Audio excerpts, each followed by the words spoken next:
From the earliest days of human thought, the world has been filled with a quiet mystery that tugged at everything from falling leaves to the wandering of stars across the night sky.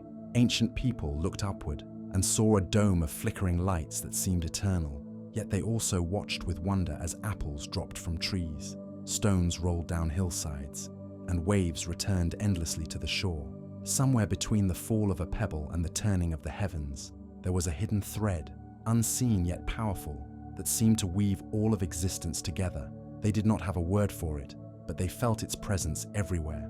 The philosophers of ancient Greece sought to explain motion through logic and geometry. Aristotle taught that objects had natural places, that stones belonged to the earth and so they fell, while flames and smoke belonged to the heavens, and so they rose. To him, the movement of the moon or the stars was of a different order than the tumble of a rock. The celestial was perfect and eternal, while the earthly was corrupt and finite. This vision held sway for nearly 2,000 years, shaping not only science, but the very way people imagined the universe. Yet the seeds of change were planted quietly. In the 16th century, Nicholas Copernicus placed the sun at the center of the cosmos rather than the earth. This was more than a shift of perspective. It was a revolution of thought. If the earth itself was in motion, then the boundary between the heavens and the ground beneath our feet was not so absolute. A century later, Johannes Kepler, studying the meticulous observations of Tycho Brahe, discovered that planets move not in perfect circles, but in ellipses, as though guided by a subtle hand that drew them closer and then let them slip away in their endless orbits. Then came Galileo Galilei, who dared to measure rather than merely speculate, dropping balls of different weights from towers, rolling them along inclined planes. He found that they all fell with the same acceleration. He peered through a telescope and saw mountains on the moon and moons circling Jupiter, proving that the heavens were not untouched by change. In his experiments lay the first cracks in Aristotle's vision, the suggestion that the same laws might govern falling stones and orbiting worlds. Into this landscape stepped Isaac Newton, a mind of rare brilliance who unified the motions of earth and sky into one grand principle. In 1787, he published the Principia, where he declared that every particle of matter in the universe attracts every other, with a force proportional to their masses and inversely proportional to the square of the distance between them. Here at last was a universal law, binding the apple that fell in his orchard with the moon that circled overhead. For the first time, gravity was named and measured, not as a mystical tendency, but as a precise mathematical relationship. The implications were staggering. Action at a distance meant that the Earth pulled on the moon without any visible cord or medium, and the moon pulled on the Earth with equal strength. The same invisible tether guided the planets in their courses, explained the tides, and held the stars in their places. The universe was no longer a stage divided between celestial perfection and earthly imperfection. It was a single interconnected whole, governed by the pull of gravity acting everywhere at once. And yet, even as Newton's equations proved astonishingly accurate, they carried within them an unease. How could one body act upon another across the emptiness of space? What invisible substance carried this force? Newton himself admitted that he did not know, only that his equations worked. For more than 2 centuries, his law of universal gravitation reigned supreme, describing everything from the fall of an apple to the arc of a cannonball to the orbit of comets around the sun. The triumph was so complete that it seemed no mystery remained. But in the early 20th century, a new voice rose that would reshape the very foundation of physics. Albert Einstein proposed that gravity was not a force at all in the Newtonian sense, but rather the bending of space-time itself. In this vision, mass and energy told space how to curve, and curved space told matter how to move. The planets circled the sun, not because an invisible cord pulled them, but because they rolled along the valleys of curved space-time, like marbles spiraling within a bowl. Einstein's general relativity was confirmed in 1919, when starlight bent around the sun during an eclipse exactly as he predicted. Suddenly, gravity was revealed as geometry, as the shape of the cosmos itself. The old idea of action at a distance dissolved into a deeper understanding of how the universe flexes and bends in response to matter and energy. Yet even Einstein's theory, for all its beauty, left open a deeper question. In the strange world of quantum physics, every fundamental interaction was mediated by particles, little quanta that carried force across space. Photons carried light and electromagnetism. Gluons held quarks together inside protons and neutrons. The W and Z bosons carried the weak interaction responsible for radioactive decay. But gravity, the oldest and most universal force, seemed to stand apart. It curved the fabric of space-time, yet where was its particle? If the quantum picture was complete, then gravity too should have a messenger. And so we arrive at a new mystery, one that has haunted physicists for a century. If gravity is like the other forces, then somewhere, hidden deep within the quantum realm, there should exist a particle known as the graviton, a ghostly carrier of the weakest force we know. But unlike photons or gluons, no graviton has ever been seen, and perhaps none ever will be. The search for this elusive particle begins with understanding the forces we already know, and the strange world where matter and energy are carried by quanta invisible to the naked eye. The idea that space itself could bend and ripple was breathtaking, yet it also raised questions that Newton never had to face. If gravity was the curvature of space-time, then what happened in the tiny realm where particles danced to the rules of quantum mechanics? Einstein's equations described planets, stars, and galaxies with astonishing precision, but they blurred and failed when applied to the very small. It was as though the cosmos wore two masks, one for the large and one for the tiny, and gravity was the thread that refused to fit neatly into both. Physicists began to wrestle with this tension in the 20th century. They had built the standard model of particle physics, a dazzling framework that catalogued all known matter and the forces binding it. Within this model, the forces were not distant pulls, but exchanges of particles. A magnet clung to a refrigerator because photons, the particles of light, zipped invisibly between the atoms. Quarks stayed confined inside protons and neutrons because gluons bound them in a furious web. Even radioactive decay was guided by heavy messengers called W and Z bosons. The universe, on this level, was not a stage of forces acting mysteriously at a distance, but of quanta constantly trading places, colliding, vanishing, and reappearing. And here the mystery of gravity grew sharper. If electromagnetism had photons, and the strong force had gluons, and the weak force had W and Z bosons, then what carried gravity? If every field had its quanta, why did gravity seem alone in having none? It was a silence at the very heart of physics. Scientists dreamed of a graviton, a particle that could play the role of messenger for the gravitational field.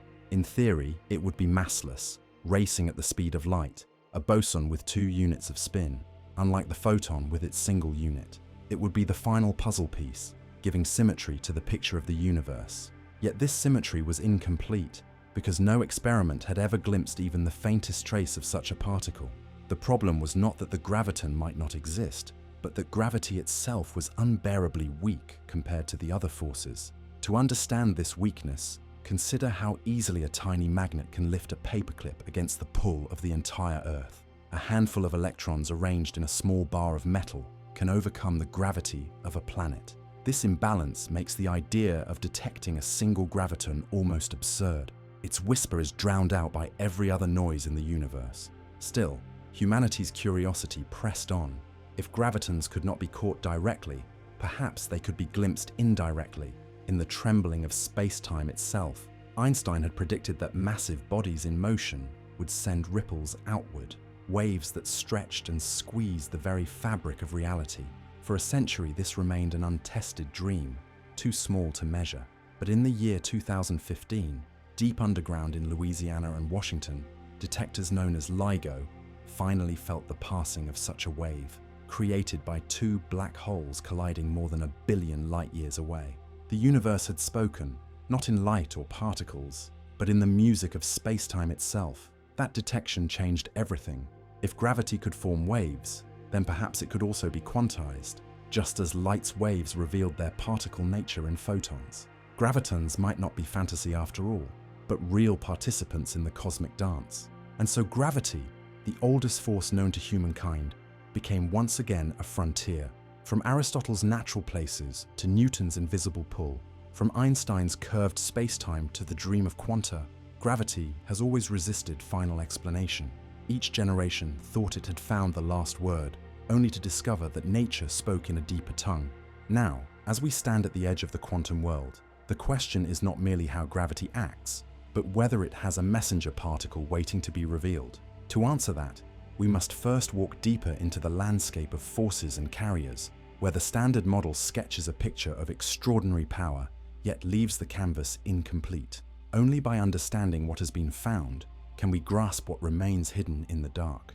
The story of gravity is also the story of human imagination pushing against the limits of the possible.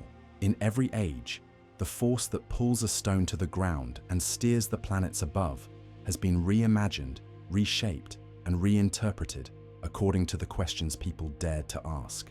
It has never been a static concept. Rather, it has been a shifting horizon, always receding as knowledge advances. For Newton, gravity was the universal glue, a force so absolute that it connected every particle in existence. His law was written in elegant mathematics that worked across the cosmos. Yet even Newton confessed that he had no idea how it functioned, how bodies could act upon one another across the emptiness. He offered the equation, but not the mechanism. That honesty is perhaps why his vision endured so long. It was powerful, predictive, and open to mystery. For Einstein, the mystery deepened into geometry. No longer was gravity a force in the Newtonian sense, but rather the very shape of reality. Matter told space-time how to curve, and space-time told matter how to move. The simple act of standing on the Earth became a dialogue between flesh and geometry, a balancing act against the curve beneath our feet. With Einstein, gravity stopped being invisible strings and became the very fabric of existence. But general relativity, for all its elegance, was built for the grand scale.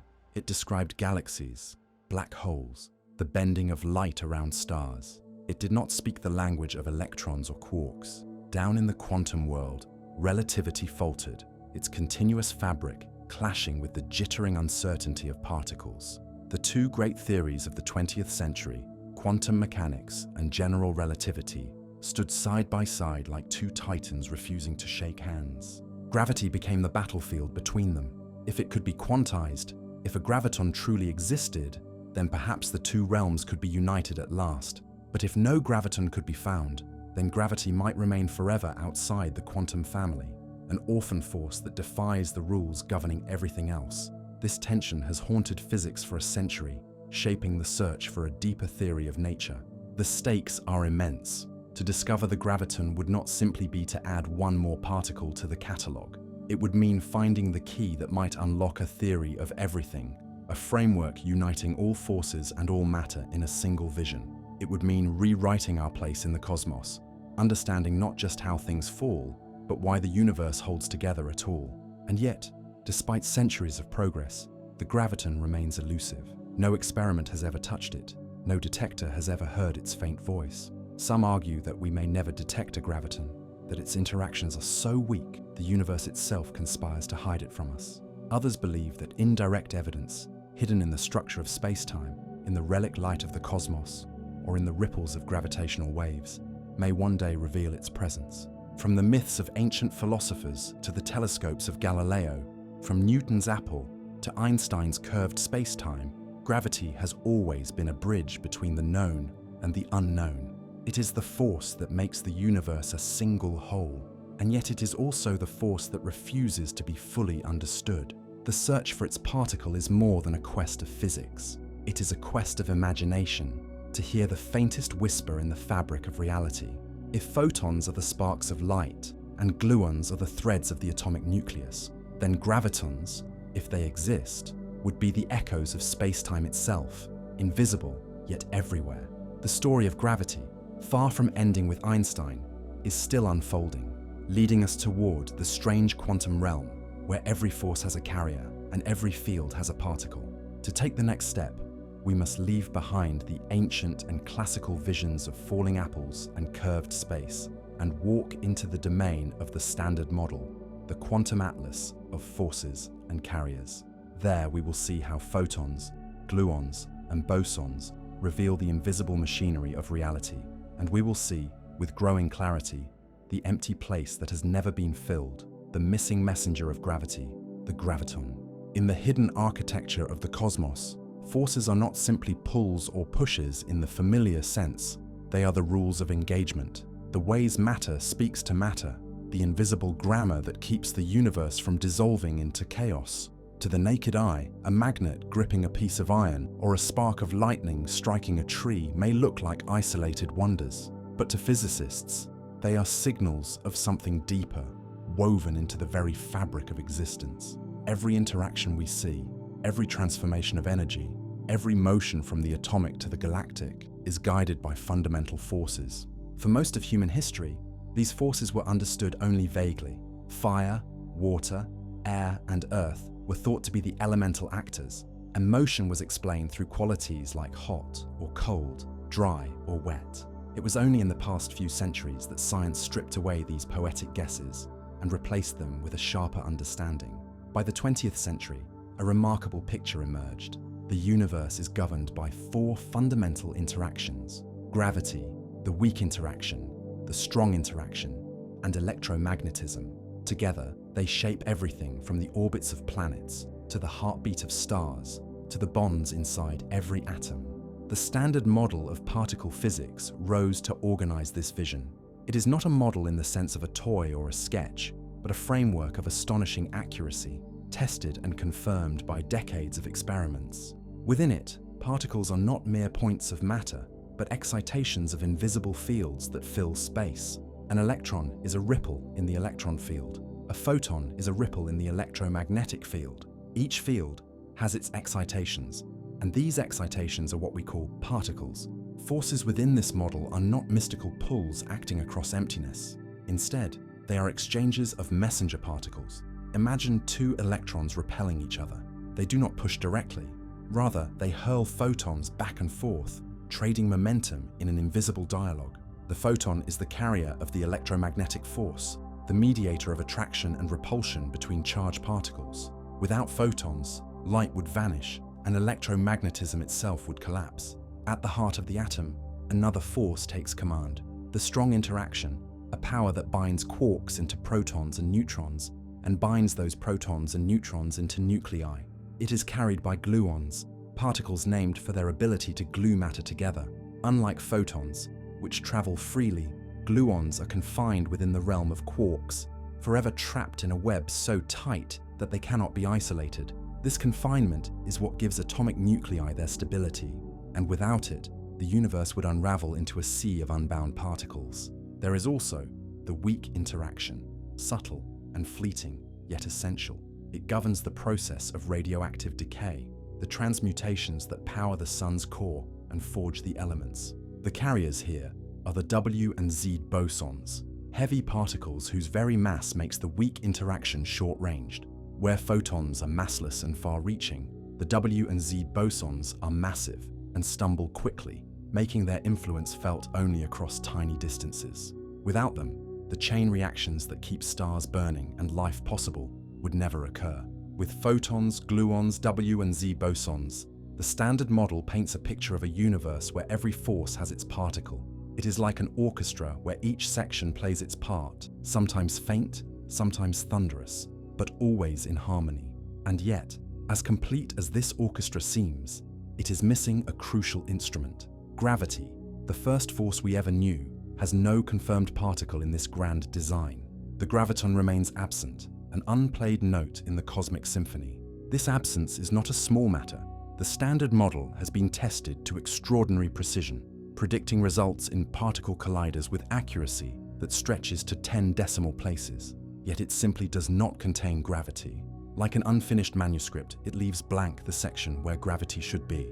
Physicists can write down equations for a graviton, can sketch its properties and behavior, but the universe has never yet revealed such a particle. It is as though gravity has chosen to stand apart from the others, obeying its own rules, while the rest of the forces dance to the quantum tune. And so, the mystery deepens.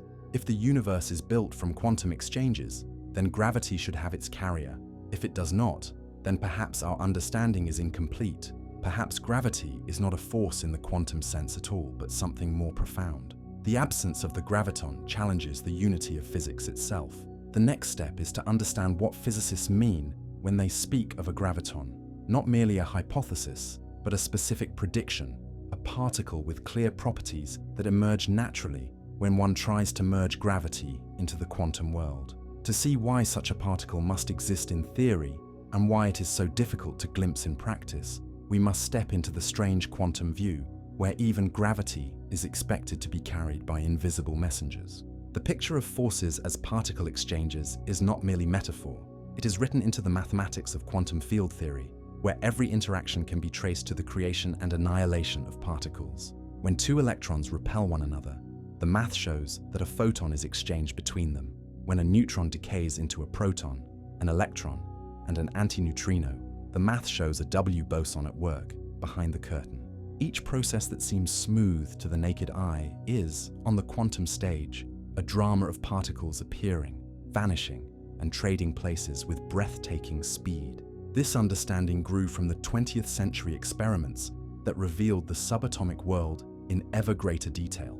Particle colliders became our new telescopes, not gazing into distant galaxies, but smashing protons together to glimpse the fragments within. Each burst of energy became a window into the unseen. In these collisions, photons confirmed their role as carriers of electromagnetism, gluons revealed their grip on quarks, and the massive W and Z bosons were discovered in the 1980s, decades after their existence had been predicted. The Standard Model was not just theory, it became a map confirmed by experiment, and yet the map was incomplete. Gravity was absent, even though it is the most obvious force in everyday life. You feel it when you drop a cup, when you climb a hill, when you look at the moon pulling the tides. It governs the motions of planets and stars. It sculpts the structure of galaxies. It anchors us to the Earth. How could such a universal presence be missing from the quantum chart? The answer lies in scale. Electromagnetism, the weak interaction, and the strong interaction all dominate in the microscopic world of particles. Gravity, by contrast, reveals its strength only when enormous masses are involved. Two protons attract each other gravitationally, but that attraction is weaker than the electromagnetic repulsion between them by a factor so vast it defies intuition. In numbers, the gravitational pull between two protons is about 10 to the power of 36 times weaker than their electromagnetic repulsion. It is as though gravity whispers where the other forces roar. This weakness is why particle colliders, for all their power, have never glimpsed a graviton.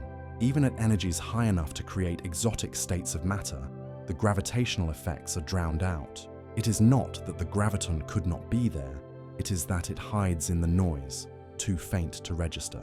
A single graviton would pass through a detector like a ghost, leaving no trace, while trillions upon trillions of other events flood the instruments with signals. And yet the very framework of quantum field theory insists that if forces are carried by particles, gravity must have one too.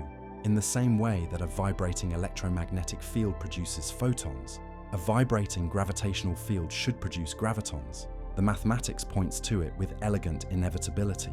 A massless spin 2 boson, traveling at the speed of light, is the natural consequence of quantizing gravity. Physicists sometimes describe this situation as a puzzle with one missing piece. The Standard Model is like a nearly completed mural, vibrant and precise, showing the interactions of matter in exquisite detail.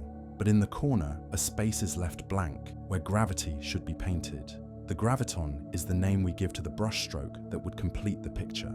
To understand just how strange this blank space is, consider that every time you drop an object, every time you walk across the ground, you are participating in a force that the Standard Model cannot fully describe. Gravity, so common and familiar, is absent from the most successful theory of particles ever built.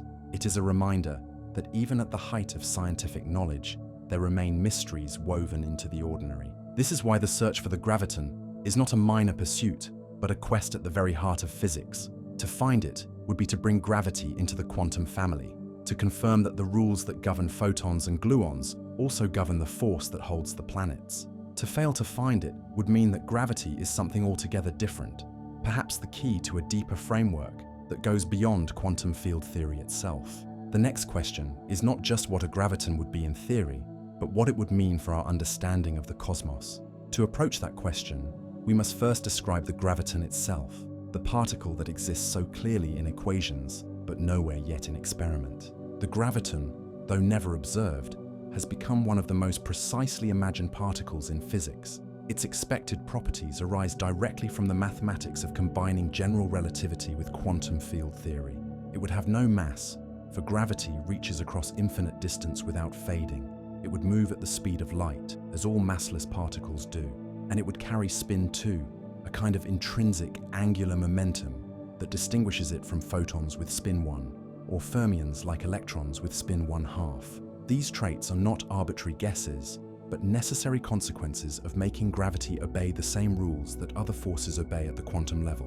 If such a particle exists, then every gravitational tug, from the fall of a pebble to the orbit of Jupiter, would be mediated by countless gravitons flashing invisibly through the void. They would form a background of quanta filling the universe, weaving the geometry of space-time into a quantum fabric. Every acceleration, every collapse of a star, every ripple in space-time would involve the exchange of these ghost-like carriers. The universe would be humming with them, though we could not hear their song, but the silence of detection remains.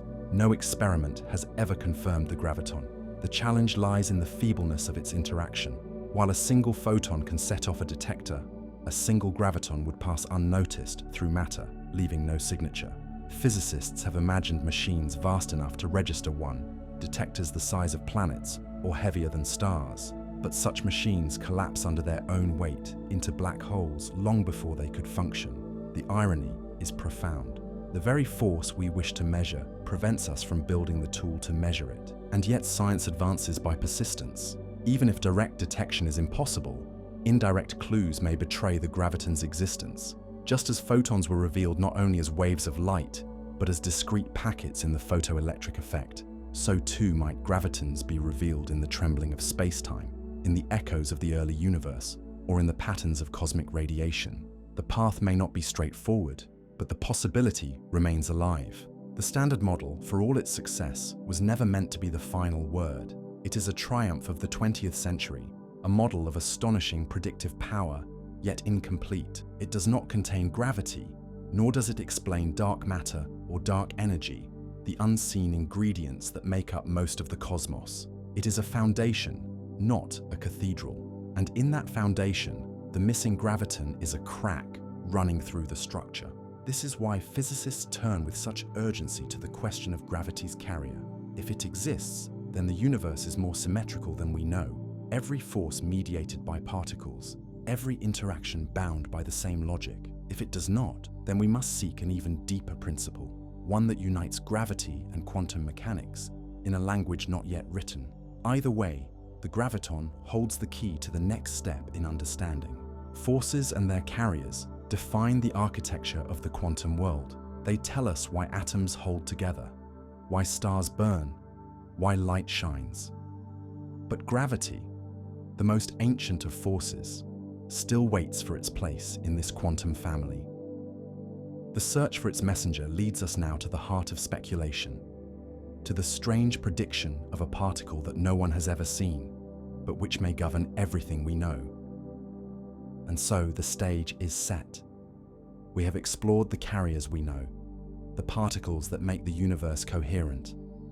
Now it is time to ask in detail, what exactly is a graviton, and why does it resist us so completely?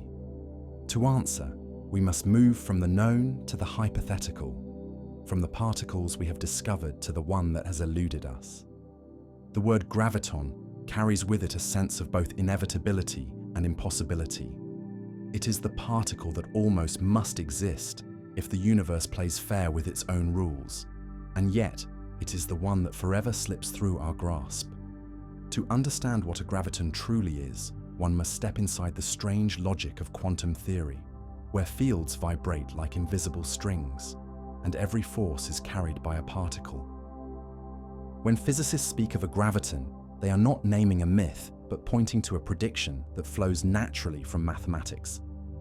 If gravity is to be described as a field in the same way that electromagnetism is a field, then that field must have quanta, discrete packets of energy, just as light has photons.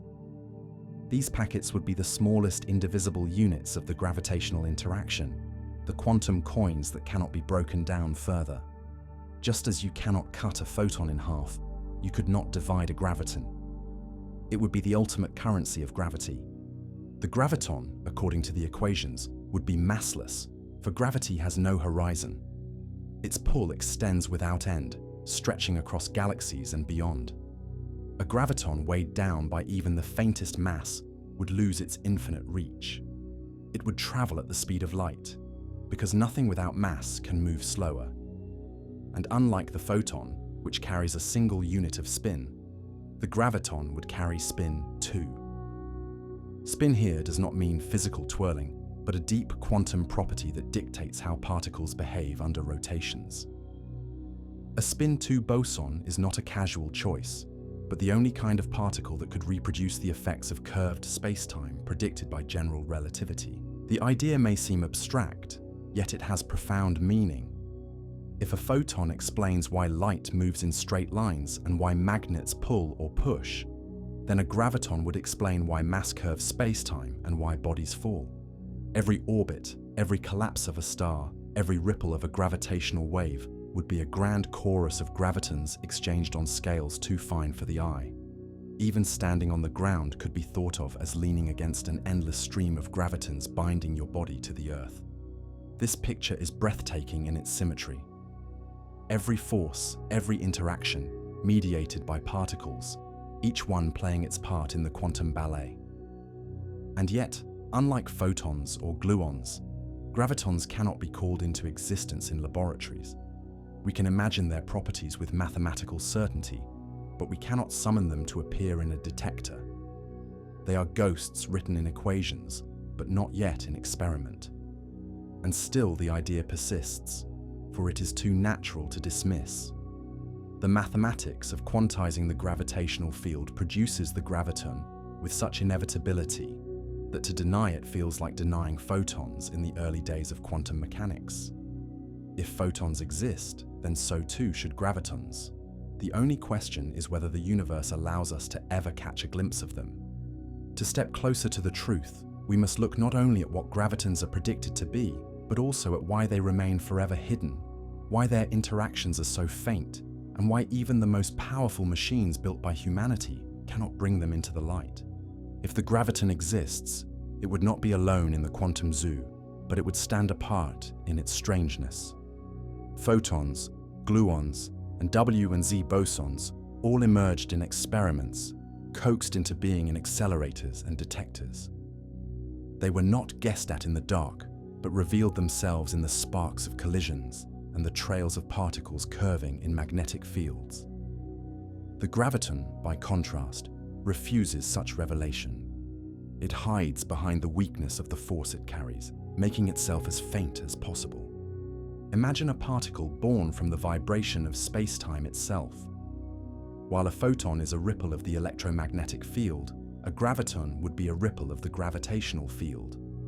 Where photons explain the flow of electricity, gravitons would explain why mass bends space-time into valleys and ridges.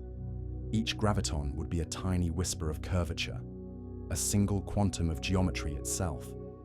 In this sense, the graviton is not simply another particle. It is a messenger of the structure of reality.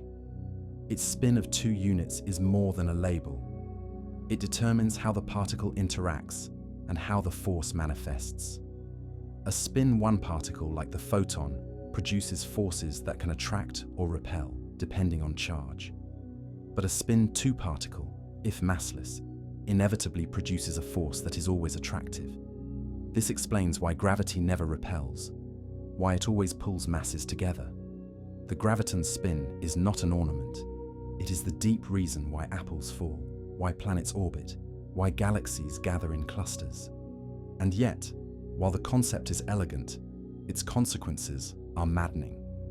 The probability of a graviton interacting with matter is so low that it makes neutrinos, themselves elusive, seem gregarious by comparison. Neutrinos can pass through entire planets without interacting, yet we still detect them with vast underground detectors. A graviton would slip through such detectors without so much as a shiver, as though matter itself were transparent to it. The faintness of this interaction is the price of gravity's weakness. One might imagine building ever larger machines, vast spheres of detectors or enormous crystals tuned to resonate with passing gravitons. But the cruel irony is that such machines collapse under their own weight.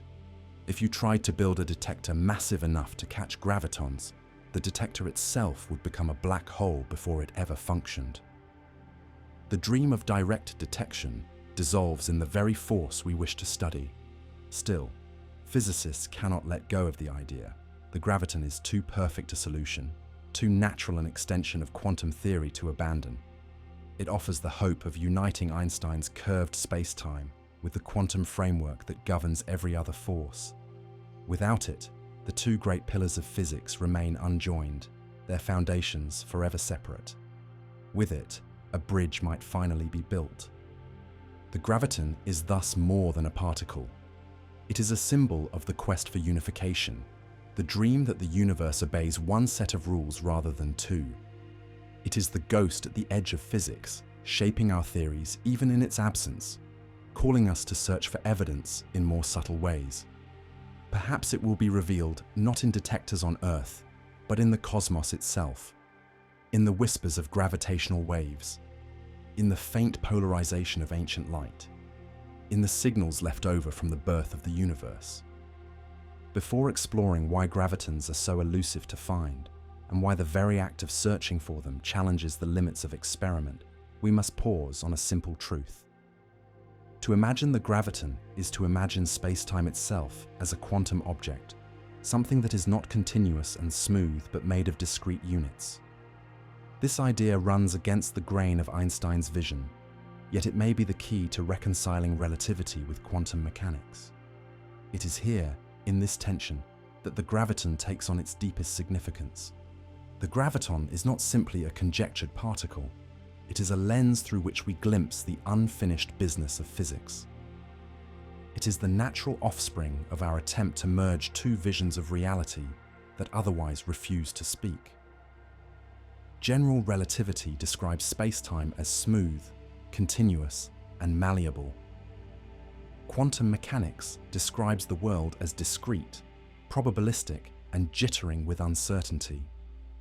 To bring them together is to demand that the fabric of space-time itself be quantized, that it be woven from the tiniest quanta of geometry. The graviton is the name we give to those quanta. This image carries staggering implications. If gravitons exist, then space-time is not a perfect fabric, but a tapestry of threads so fine we cannot yet resolve them. Each ripple of a gravitational wave would be made of countless gravitons, just as a beam of light is made of countless photons. The early universe, seething with unimaginable energy, would have been a storm of gravitons, a quantum ocean of curvature itself. To speak of them is to speak of the smallest building blocks of the cosmos, the quanta not of matter or light, but of space and time. And yet, the graviton remains untested.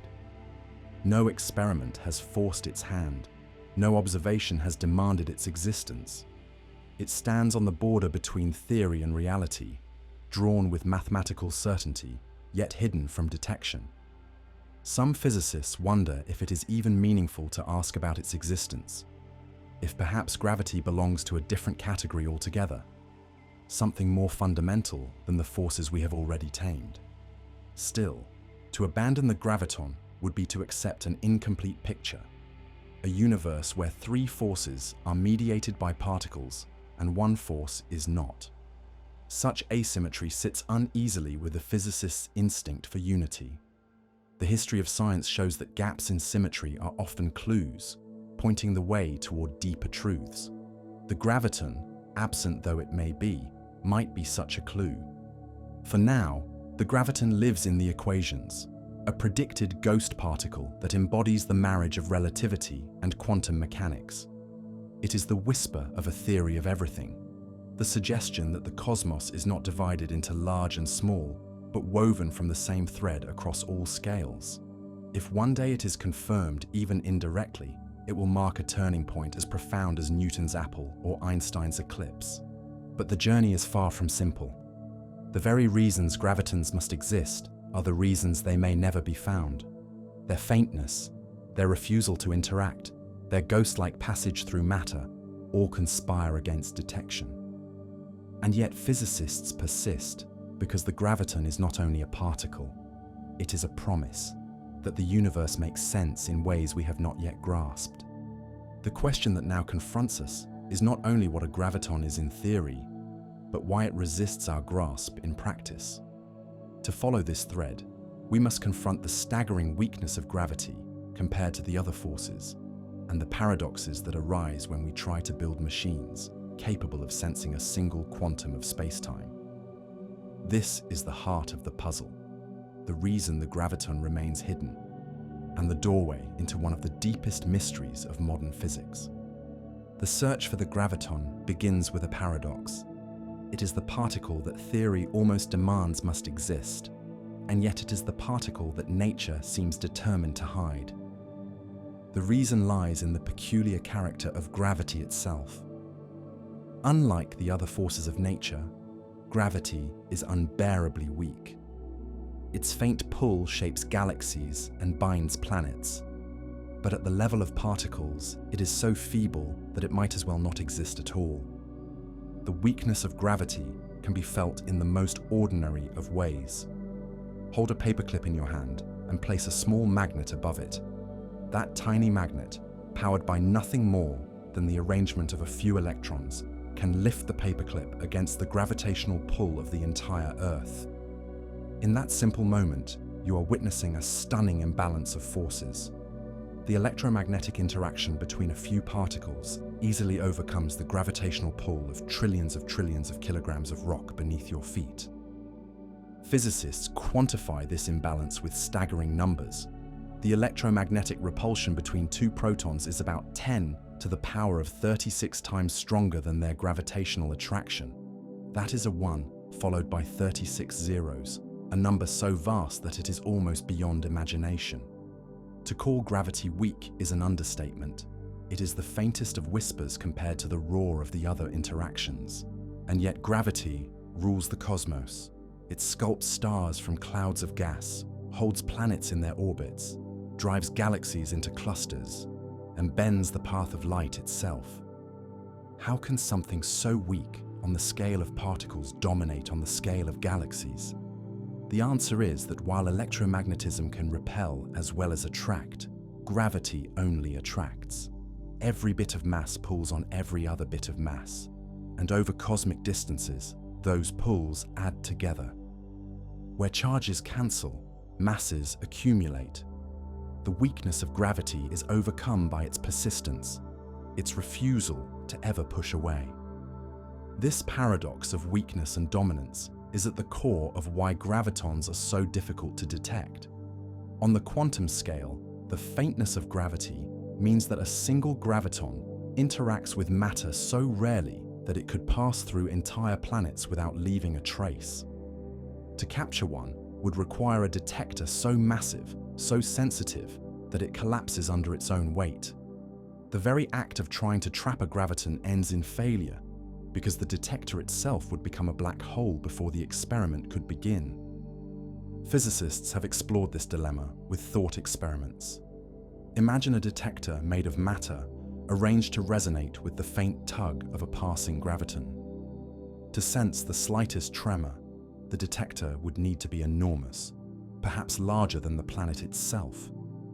But with that much mass in one place, gravity would turn the machine into a singularity, a black hole from which no signal could escape. The laws of physics conspire to prevent the direct detection of the particle of gravity. This realization has not stopped the search, but it has shaped its course. Instead of building impossible machines, scientists turn to indirect evidence, hoping to catch the footprints of gravitons in cosmic events or in the behavior of space-time itself. Gravitons may be invisible in the laboratory, but perhaps the universe has already performed the experiment for us. In the collisions of black holes, in the echoes of the Big Bang, in the structure of the cosmic microwave background. But before we explore those possibilities, we must first face the sobering truth. Gravity's weakness is not just an inconvenience, it is a fundamental barrier. Unlike photons, which flood our detectors in beams of light, or gluons, which reveal themselves in jets of particles, gravitons are silent, refusing to appear no matter how loud we call. Their elusiveness is woven into the fabric of reality itself. The scale of gravity's weakness becomes clearer when compared to the energies involved in particle physics. In accelerators like the Large Hadron Collider, protons are smashed together at velocities close to the speed of light, releasing energies measured in trillions of electron volts. These collisions have revealed the Higgs boson, produced exotic states of matter like quark gluon plasma, and confirmed the behavior of particles predicted by theory. Yet in all these storms of energy, no graviton has ever appeared. If it exists, its signal is lost in the overwhelming noise of other processes. The mathematics gives us a sense of why. The likelihood of producing or detecting a graviton is so minuscule that even with machines running for the lifetime of the universe, the expected number of detections would remain essentially zero. In other words, direct observation is not merely difficult, it is practically impossible. The graviton is not just hidden, it is protected by the very laws of probability. Consider again the thought of building a detector for such a particle. To register even a single graviton, the device would need to be unimaginably large, with a mass comparable to that of a small star. But matter of such density does not sit quietly in space. It collapses under its own gravity, forming a black hole that swallows light, information, and the very signal you hope to capture. The paradox is elegant and cruel. To detect a graviton is to create the very object that makes detection impossible.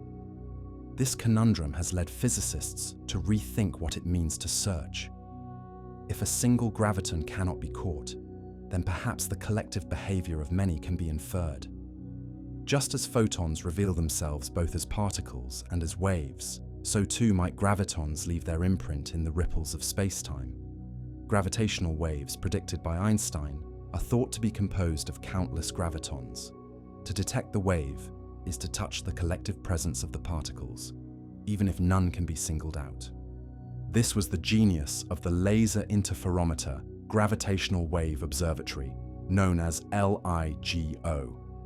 Instead of hunting for a lone graviton, it searched for the stretching and squeezing of space-time as entire waves passed through the Earth. In 2015, it succeeded, registering the collision of two black holes more than 1 billion light-years away. That signal was not the voice of a single graviton, but the roar of 1 trillion of them moving in harmony. And yet even here, the quantum nature of gravity remains uncertain. Gravitational waves behave as classical ripples, vast and continuous, like waves on an ocean. To prove that they are made of gravitons would require sensitivity to quantum discreteness at a level beyond our reach. It is like hearing the music of a symphony, but being unable to distinguish the single notes of each instrument. This is why physicists often speak of gravitons as a theoretical necessity rather than an experimental fact. The math demands them, symmetry demands them, the very logic of quantum theory demands them. But the universe does not make demands of us. It simply is. And so we are left in a state of profound uncertainty, caught between the elegance of theory and the silence of experiment. Some suggest that gravitons may be forever beyond our reach, that the laws of nature set an impenetrable veil between us and their detection. Others hold hope that indirect evidence will emerge, hidden in the relics of the early universe or in the behavior of black holes. Between these views lies the tension that drives modern physics forward. To pursue the graviton is to confront the limits of knowledge itself. It forces us to admit that not every truth may be experimentally accessible. And yet history warns against declaring the impossible too quickly. Once, the atom was thought indivisible. Once, the stars were thought eternal. Once, the speed of light was thought infinite. Each impossibility fell, not because the universe changed, but because our tools and imagination did. The graviton may yet fall into this category, waiting for a generation with the vision and technology to hear its whisper. For now, it remains beyond reach, a riddle of nature that challenges both our intellect and our humility. The quest for the graviton reveals a strange kind of limit built into the universe. It is not merely that our technology is not advanced enough, or that our detectors are not sensitive enough. It is that the very nature of gravity conspires against detection. Any scheme grand enough to catch a graviton collapses into the force we wish to study, swallowed by its own weight. It is as though gravity protects its secret with the geometry of space-time itself. This realization forces us to approach the problem with humility. Physics is built on experiment, on the repeatable confirmation of theory by observation. But what happens when the experiment cannot be performed? Not today, not tomorrow, not in 1,000 years, because the laws of nature forbid it. Do we abandon the theory, or do we accept that indirect evidence must serve where direct proof cannot? With the graviton, this is not an abstract debate, but a practical necessity. Indirect evidence is the only path left open. Just as the quantum nature of light was revealed not by catching individual photons, but by their collective behavior in the photoelectric effect, so too might gravitons betray themselves in the patterns of space-time. The detection of gravitational waves is one such glimpse, a signal that curved space-time can ripple like water. To push further, physicists look to the cosmos itself, to the relic radiation left over from the Big Bang, to the polarization patterns imprinted on the sky by primordial waves. If gravitons were born in the furnace of the early universe, perhaps their fingerprints remain in the oldest light. The challenge is immense, for the signals are faint and the universe is noisy. Every telescope, every detector must peer through a haze of matter, dust, and radiation to find patterns buried in the static. But physicists are relentless, for the prize is nothing less than confirmation that gravity itself is quantized, that space-time is made not of smooth cloth, but of countless invisible threads.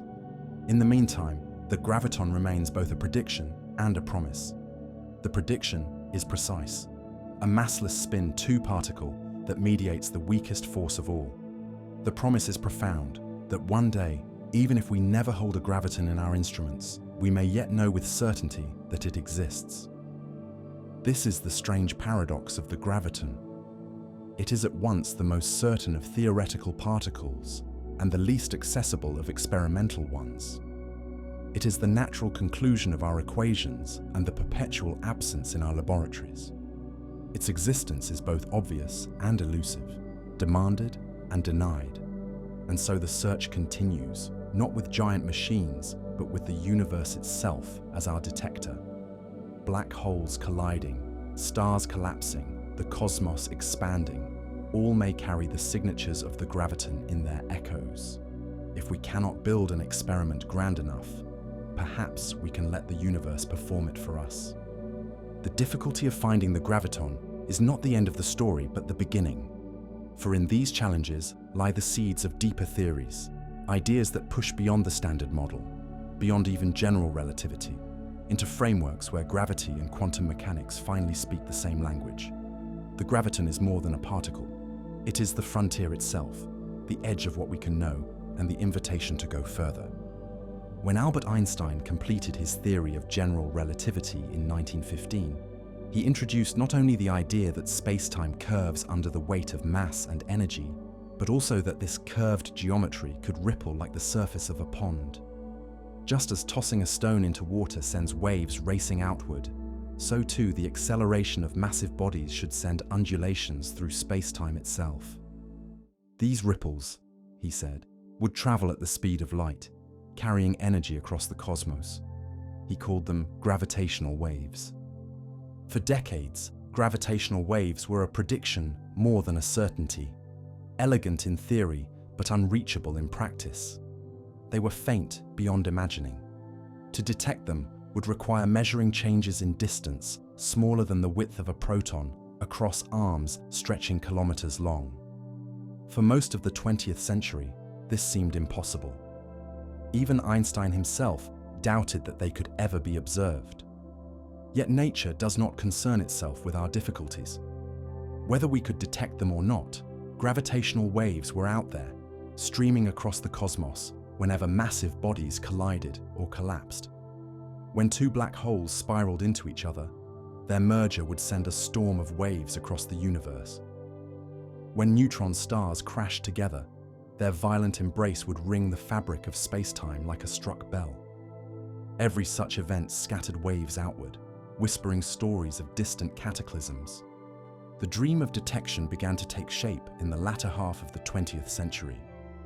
Joseph Weber, a physicist in the 1960s, constructed massive aluminum bars in hopes they would resonate with passing gravitational waves. His claims of detection were controversial and ultimately unconfirmed, but his vision laid the foundation for what would follow.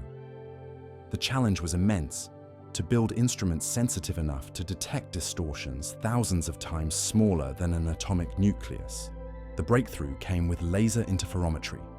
By splitting a beam of light and sending it down two perpendicular arms, then recombining it, physicists could measure minuscule differences in distance as the waves of light interfered.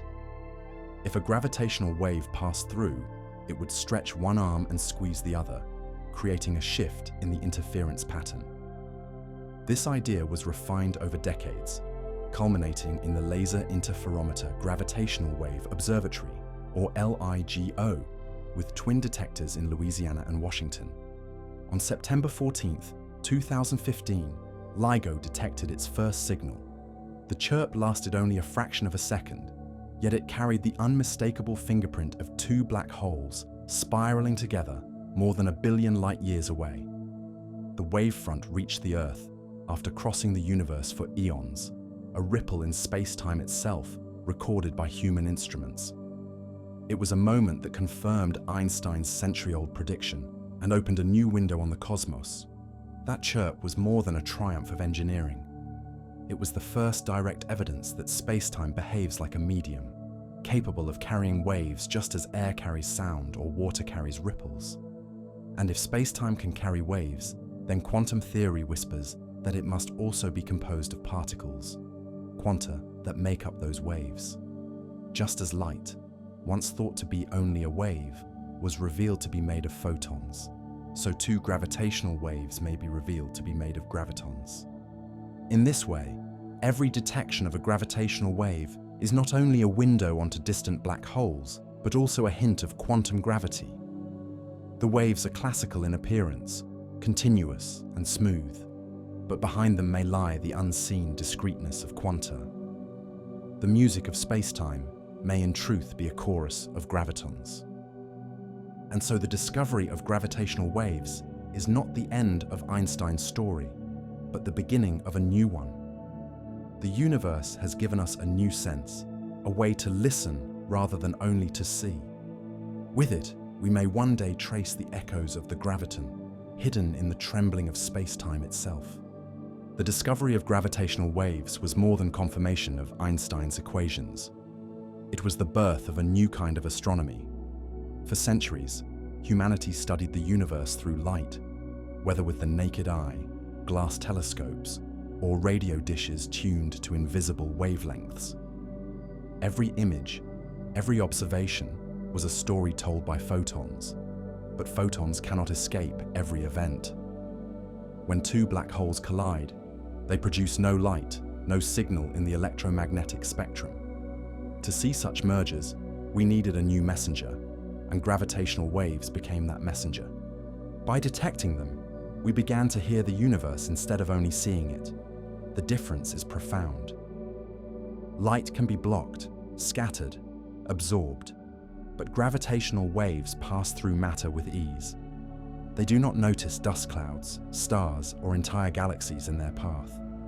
They arrive carrying unaltered news from the most violent places in existence. With them, we can study not only what shines, but also what collapses, what merges, what bends space-time to its breaking point. Each detection since 2015 has added to this symphony. Black holes of unexpected sizes have been found. Pairs of neutron stars crashing together have revealed the origin of heavy elements like gold and platinum, and new mysteries have emerged in the strange masses of compact objects. With each wave recorded, humanity learns to listen with greater clarity to the rhythm of the cosmos. And behind this listening lies a deeper question. If gravitational waves are classical ripples in space-time, then what happens when we turn up the volume to the quantum scale? Waves of light, once believed to be continuous, were revealed to be made of photons. Waves of sound in solids, once thought purely classical, are quantized into phonons. By analogy, waves of space-time should be made of gravitons. Every ripple recorded by LIGO should be a vast collection of these quanta moving together in harmony. But how can we prove it? The signals we detect are so faint that even their classical nature tests the limits of measurement. To isolate the discreteness of gravitons within those waves would require sensitivity far beyond anything currently imagined. It would be like trying to hear the footsteps of a single ant while standing beside a roaring ocean. The quantum grain of gravity is drowned out by the classical roar. Still, the very existence of gravitational waves strengthens the case for gravitons. They show that space-time is not static, not rigid, but dynamic, capable of vibrating. In the language of quantum theory, anything that vibrates must have quanta. The graviton is not an invention, but the natural extension of what gravitational waves already tell us. Some physicists dream of detecting subtle quantum effects in these waves, perhaps through correlations or fluctuations that cannot be explained by classical relativity alone. Others turn to the early universe, to the moment of inflation, when space-time itself expanded at incredible speed, generating primordial gravitational waves. If those waves are ever found imprinted in the polarization of ancient light, they may provide the closest thing we have to evidence for gravitons. For now, every detection of a gravitational wave is both triumph and reminder. Triumph, because it proves Einstein right in ways once thought impossible. Reminder, because it leaves us with the question of whether we are only seeing the surface of a deeper quantum ocean. The graviton hides in those depths, invisible but implied, waiting for the day when the roar of the universe grows quiet enough for us to hear its whisper. Gravitational waves have given us a new language to describe the universe, yet they are only the first words in a conversation that stretches toward the quantum frontier. With each detection, we confirm the predictions of general relativity. We measure the masses of black holes. We watch the mergers of neutron stars. And we begin to chart a cosmos alive with invisible collisions. But in the silence between those signals, in the faintness of their echoes, lies the possibility of something more. If waves exist, then particles should exist.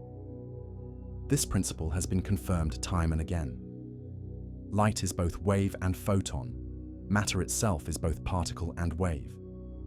Even the vibrations of a solid are quantized into phonons. The symmetry of nature suggests that space-time should be no exception. The ripples of general relativity should have a quantum face, a face made of gravitons. And yet the road from waves to particles is not guaranteed. To prove that gravitational waves are composed of gravitons would require experiments sensitive to the tiniest possible fluctuations in space-time. Fluctuations so faint they make the detection of waves themselves seem simple by comparison. The quantum nature of gravity is hidden behind a veil of weakness, a silence deeper than any other in physics. It is not enough to hear the roar of colliding black holes. To glimpse the graviton, we must somehow hear the faintest tick of the universe itself. Some argue that this goal may never be reached, that no experiment in principle can reveal individual gravitons. If that is true, then their existence will remain forever theoretical, confirmed only by the consistency of mathematics and by indirect hints written into the cosmos. Others refuse to accept such finality, pointing out that history is littered with impossibilities that later became achievements. Perhaps the key lies not in building larger machines, but in reading the universe more cleverly, in finding signatures that reveal the quantum nature of space-time without requiring us to capture a single graviton. This is the promise of gravitational wave astronomy. Each detection is not only a story of violent collisions, but also a step toward understanding gravity at its most fundamental. If we can decode the structure of these waves, if we can compare their behavior to the predictions of quantum theory, we may inch closer to an answer. The graviton may never appear in a detector, but it may reveal itself in the patterns of the waves we have only just begun to hear. The discovery of gravitational waves marked the end of one journey and the beginning of another. Einstein was right. Space-time ripples. But what lies beneath those ripples is still an open question. Are they continuous, smooth undulations as general relativity suggests, or are they composed of countless invisible quanta, each graviton carrying its tiny fraction of the wave? The answer may hold the key to uniting relativity and quantum mechanics, to finding the long-sought theory of everything. For now, we listen. Each signal captured by LIGO and its successors is a reminder that the universe is alive with motion, that space and time themselves can sing. And within that song may lie the graviton, silent yet present, the unseen note that transforms a wave into a particle. To follow that note, we must turn from detection to theory, to the frameworks that predict the graviton and demand its place in the quantum family. If the graviton has never been seen, why do physicists speak of it with such confidence?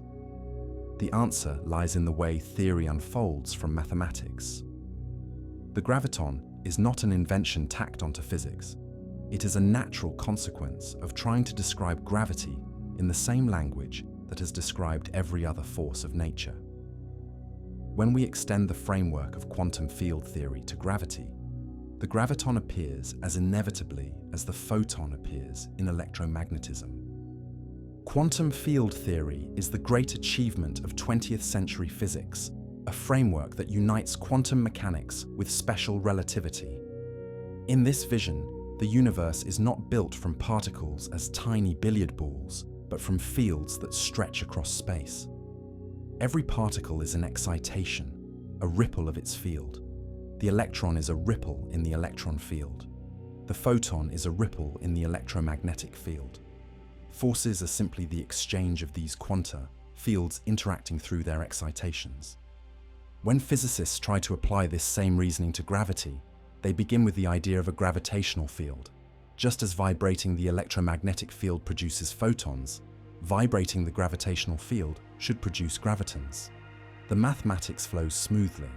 The particle must be massless, must travel at the speed of light, and must have spin too.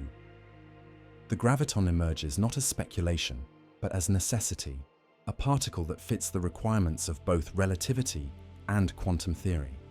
But this elegant result comes with difficulty. Quantum field theory works beautifully for the electromagnetic, weak, and strong interactions, producing predictions confirmed to astonishing precision. When applied to gravity, however, the calculations break down. The infinities that arise cannot be renormalized, meaning they cannot be tamed into finite numbers, as with other forces. At very high energies, the theory refuses to give sensible results.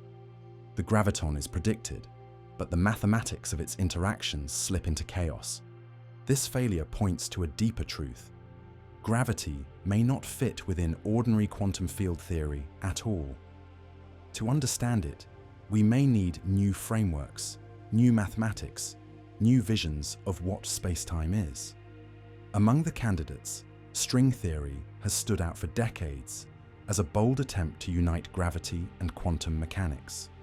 In string theory, the fundamental objects are not point particles, but tiny vibrating strings of energy. Different vibrations correspond to different particles, just as different modes of a violin string produce different notes. And strikingly, one of the unavoidable vibrations of the string has the exact properties of a graviton. It is massless, spin too, and travels at the speed of light. String theory did not set out to invent the graviton, but it produced it naturally as part of its spectrum. This was one of the reasons physicists embraced the idea, seeing in it a sign that perhaps the path toward quantum gravity had been found. But string theory is not the only approach. Other visions, like loop quantum gravity, attempt to quantize space-time itself, imagining it as woven from discrete loops rather than smooth fabric. In such pictures, gravitons may emerge as excitations of these loops, not fundamental, but emergent, just as sound waves emerge from the collective motion of atoms in air. Each theory paints a different portrait, yet all agree that some quantum carrier of gravity must exist if space-time is truly quantum. The persistence of the graviton across multiple frameworks strengthens the case for its existence. It is not tied to one narrow theory, but arises in many attempts to unify relativity with quantum mechanics. It seems less like an optional idea and more like a feature of reality that waits to be revealed. The disagreement lies not in whether it exists, but in how it should be understood, and in whether it can ever be tested. To step further into this mystery, we must explore how these theories attempt to reconcile the contradictions between the smooth curves of relativity and the jittering discreteness of quantum fields. For it is in this reconciliation that the graviton either takes its rightful place in physics or vanishes into deeper concepts we have not yet grasped. String theory offers perhaps the most cinematic vision of the graviton's home. In this framework, the smallest building blocks of reality are not points, but one-dimensional strings vibrating in a space with more dimensions than the three of space and one of time we see around us. These strings can stretch, vibrate, and twist in patterns that correspond to all known particles. Some vibrations look like photons, others like gluons, and among the inevitable modes is one with precisely the properties of a graviton. It emerges naturally, not as a choice, but as a necessity of the mathematics. This elegance is why so many physicists were drawn to string theory in the late 20th century. It promised not only a quantum theory of gravity, but a unified picture of all forces and particles. Within it, gravity was no longer the troublesome outsider, but a participant in the same orchestra as the other interactions. The graviton was not an intruder to be forced into the theory, but a note already written into the score. But string theory also carries with it immense challenges. To work consistently, it requires extra dimensions, curled up so tightly that we do not perceive them. These hidden dimensions give strings the room to vibrate in the many modes that generate particles. The graviton, in this view, is a string vibration that can travel freely, not only through our familiar space-time, but through these extra dimensions as well. This freedom may help explain why gravity is so weak compared to the other forces, leaking its influence into hidden realms. Not all physicists are satisfied with this vision. String theory is mathematically rich but experimentally elusive. The scales at which it becomes testable may be forever beyond our reach. Still, the fact that it predicts gravitons without being asked to do so is powerful. It shows that the particle is not an artifact of wishful thinking, but a natural outcome of deeper mathematics. Other approaches take a very different path. Loop quantum gravity begins not with strings, but with the geometry of space-time itself. In this framework, space is not smooth, but woven from finite loops, tiny networks that interlock to form the fabric of the universe. At the smallest scale, space-time is granular, like a lattice rather than a continuum. Gravitons in this picture are not fundamental, but emergent, excitations of the network itself, just as sound waves are emergent from the collective motion of air molecules. This difference matters. In string theory, the graviton is a basic vibration, one of the fundamental players.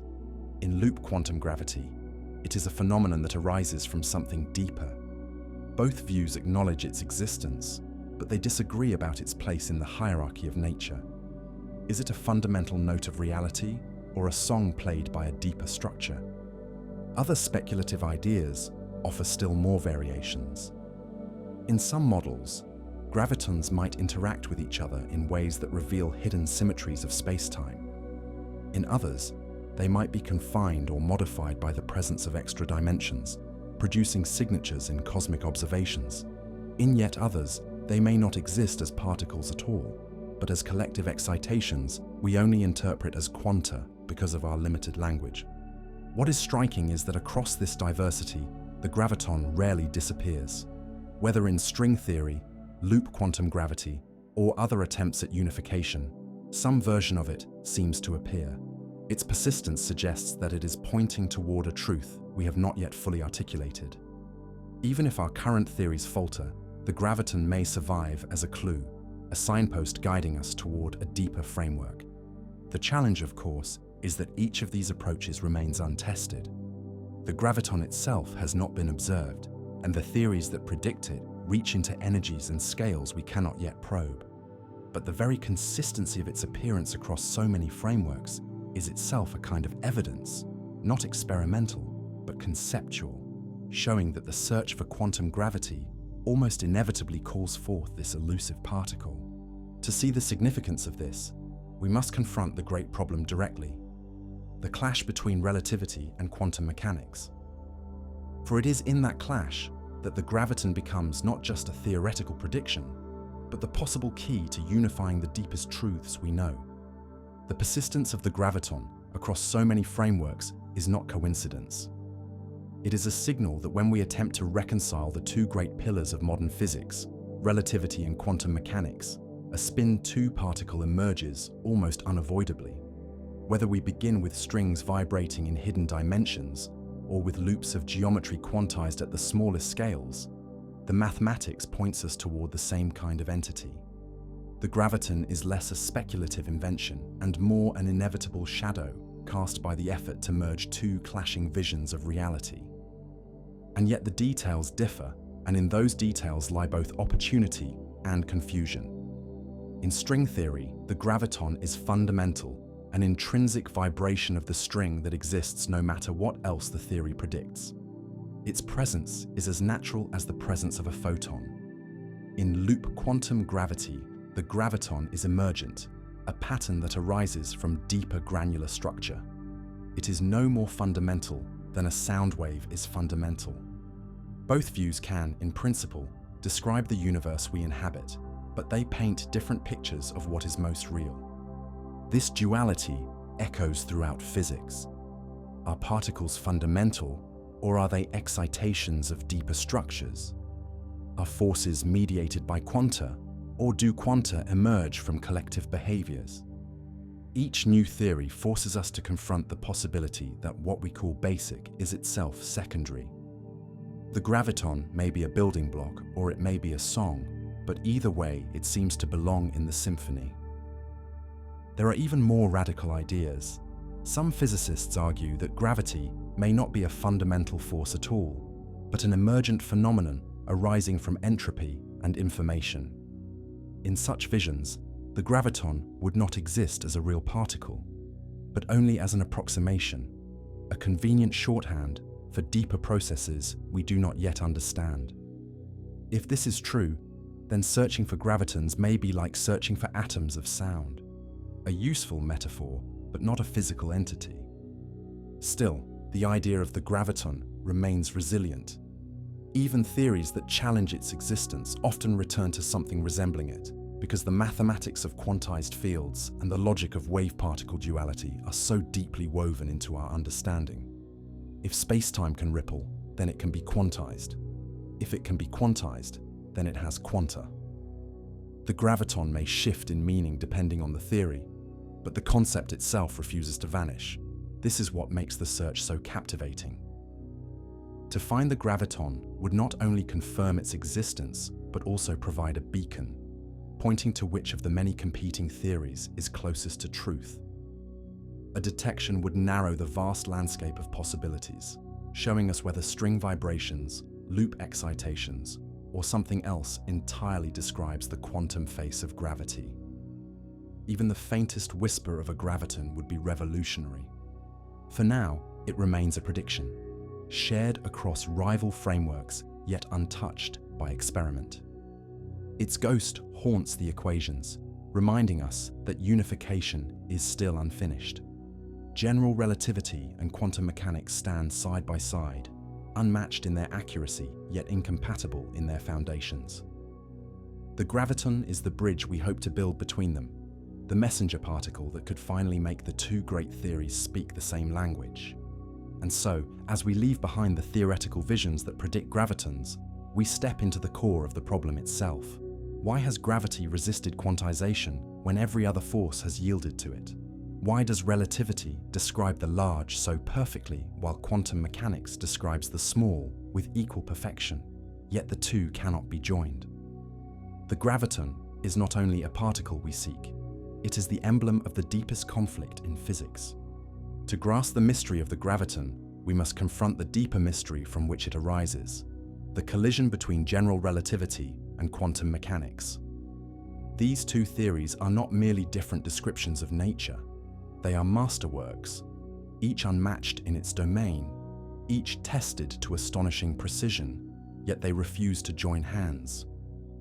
The graviton sits at their border, the emissary that could reconcile them, or the ghost that proves they cannot be reconciled at all. General relativity is the language of the large. It describes planets circling stars, stars collapsing into black holes, galaxies bending light as though space were glass. In Einstein's equations, space-time is a smooth fabric that curves under the weight of mass and energy. The predictions flow like poetry. Time slows near massive objects, light bends around them, clocks tick differently, depending on their place in the gravitational field. The theory has passed every test, from the bending of starlight in 1919 to the precision of GPS satellites in orbit today. It is one of the most successful ideas ever conceived by the human mind. Quantum mechanics, by contrast, is the language of the small. It describes atoms, electrons, quarks, and the strange rules that govern their behavior. In this world, particles are not tiny spheres, but clouds of probability, existing in superpositions until observed, collapsing into definite states only when measured. The mathematics of quantum theory, when combined with relativity in the form of quantum field theory, has yielded predictions confirmed to 10 decimal places. It powers the transistors in computers, the lasers in communication systems, the magnetic resonance machines in hospitals. It too is one of the most successful ideas humanity has ever devised. Yet when we try to bring these two visions together, they clash violently. Relativity assumes space-time is continuous, a smooth canvas upon which events unfold.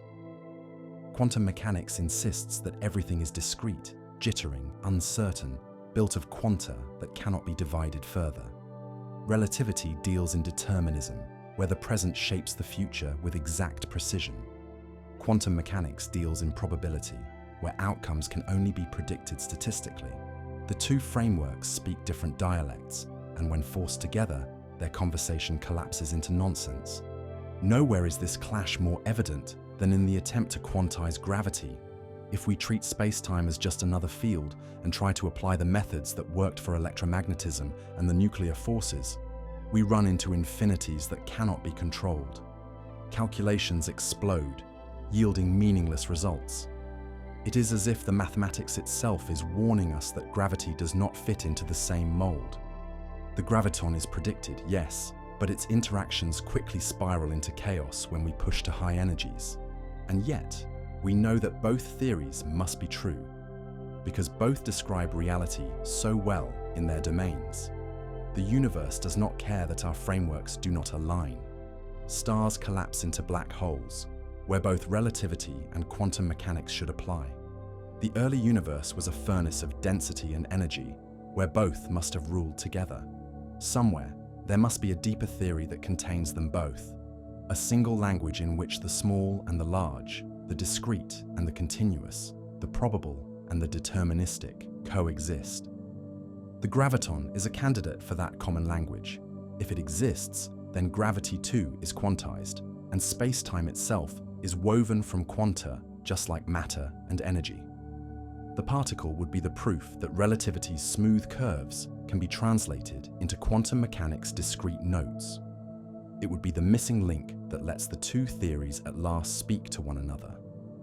But if the graviton cannot be found, or if it does not exist, then the mystery deepens. Perhaps gravity is not a force like the others.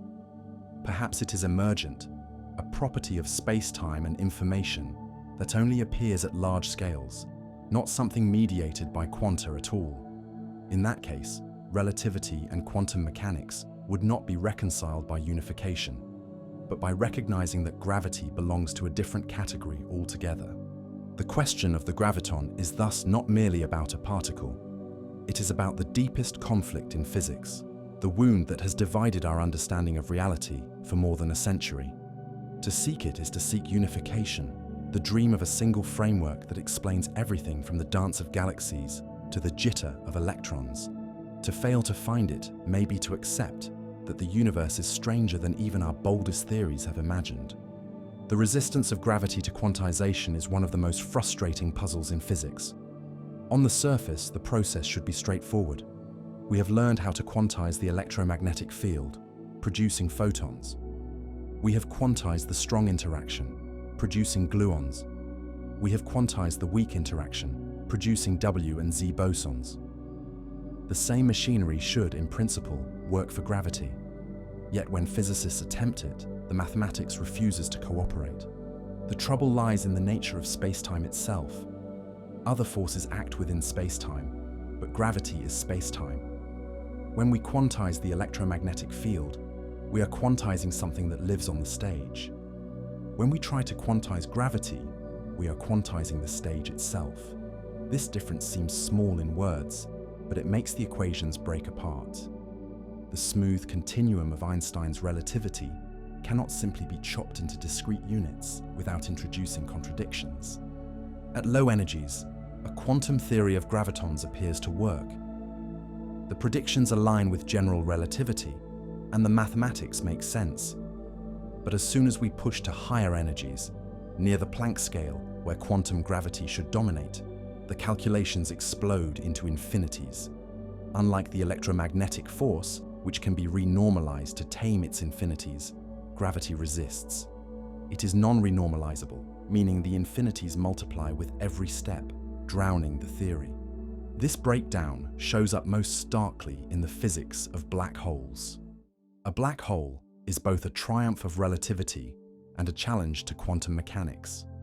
According to Einstein, it is a region where space-time curves so sharply that nothing, not even light, can escape. But quantum mechanics tells us that even black holes must radiate, emitting what is known as Hawking radiation. The clash of these two visions leads to paradoxes: the loss of information, the fate of particles inside the horizon, the nature of singularities. Gravitons should play a role in resolving these paradoxes, yet their absence leaves the picture incomplete. Physicists have proposed many routes to resolve this conflict. Some suggest that space-time itself is not fundamental but emergent, arising from deeper layers of reality, like temperature emerges from the collective motion of molecules. In such a vision, gravitons would not be building blocks, but emergent excitations, patterns we interpret as particles, because we lack access to the deeper substrate. Others insist that gravity must be quantized directly, that the graviton is real and fundamental, and that we simply have not yet discovered the correct mathematics to describe it. Experiments provide little guidance because the scales where these questions matter are far beyond our reach. To probe them directly would require energies near the Planck scale, energies so vast that we would need an accelerator the size of a galaxy. Nature itself provides such laboratories in the centers of black holes and in the first instance of the Big Bang, but those laboratories are hidden from us. We see their consequences, but not their inner workings. Still, there are clues. The success of quantum field theory in every other domain suggests that gravity should not be exempt. The consistency of string theory with its natural graviton suggests that a unifying framework exists. The hints from black hole physics suggest that information and entropy are central to the story. Each clue points toward a deeper truth we do not yet have the language to articulate. In this sense, the graviton is more than a particle. It is a test of our understanding. If we can describe it, we have likely found the path toward unification. If we cannot, then we must admit that our frameworks are incomplete and that the universe holds principles beyond those we have discovered. The tension between relativity and quantum mechanics is not a mere technical problem. It is a philosophical rift in the way we conceive reality. Are space and time fundamental, or are they emergent? Are particles the ultimate units, or are they surface features of deeper laws? The graviton sits at the crossroads of these questions, both demanded by theory and denied by experiment, both a promise and a paradox. At its core, the problem of gravity and quantum mechanics is the problem of scale. Relativity thrives on the vast and the massive, describing planets, stars, galaxies, and the curvature of space-time itself. Quantum mechanics thrives on the minuscule, the jittering dance of electrons and quarks, the probabilities that shape atoms and molecules. Each theory is flawless in its own domain, yet the universe itself does not divide along such neat boundaries. The very small and the very large meet in places like the heart of a black hole or the birth of the cosmos. In those places, neither theory alone is sufficient. Imagine the first fraction of a second after the Big Bang. The universe was dense beyond comprehension, hotter than any star, more energetic than any collider could ever reach. Matter and radiation were indistinguishable, and space-time itself was a boiling sea of fluctuations. Here, both quantum mechanics and relativity must have ruled together. Yet our equations fail. The mathematics diverges into infinities, leaving us with paradox rather than prediction. If we could see those first instants clearly, we might also see where the gravitons were born in the storm, quanta of space-time itself, woven into the very beginning. Or imagine the center of a black hole. Relativity tells us that all matter collapses to a singularity, a point of infinite density. Quantum mechanics refuses to accept infinities, insisting that something else must happen at those scales.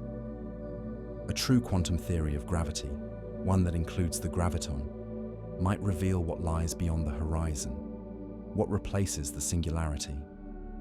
Without it, we are left with ignorance wrapped in equations, a place where our two greatest theories contradict each other. This clash is more than mathematical, it is philosophical. Relativity paints a universe where the future is determined by the present, where space-time is a smooth, continuous fabric. Quantum mechanics paints a universe of uncertainty, where events are not determined until they happen, and where discreteness rules. Can these visions ever be reconciled, or are they destined to remain two faces of reality that cannot merge? The graviton represents the hope that they can be joined, that the curvature of space-time can be quantized, that the smooth and the discrete can be woven into one. For physicists, the search for a graviton is not only about confirming a particle, it is about proving that the universe is unified, that the rules of the very large and the very small are not separate laws, but aspects of one grand framework. To fail to find it would not end the quest, but it would force a reimagining of what gravity truly is.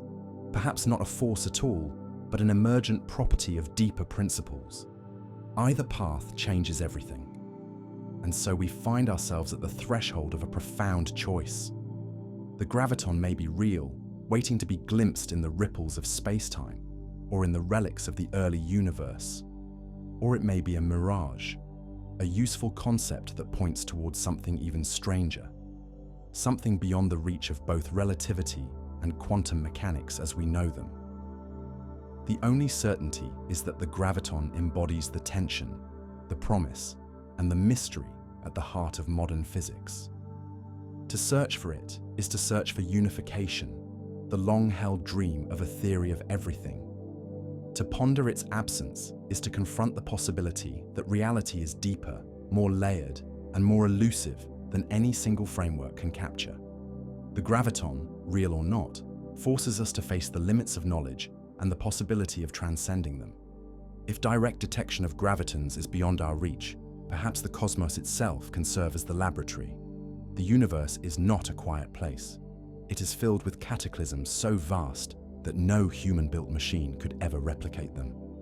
Black holes collide, neutron stars crash together, galaxies tear themselves apart under gravity's pull. And before all of this, in the very first instance after the Big Bang, space and time themselves underwent an expansion so rapid that it outpaced even the speed of light. These events are not just astronomical curiosities.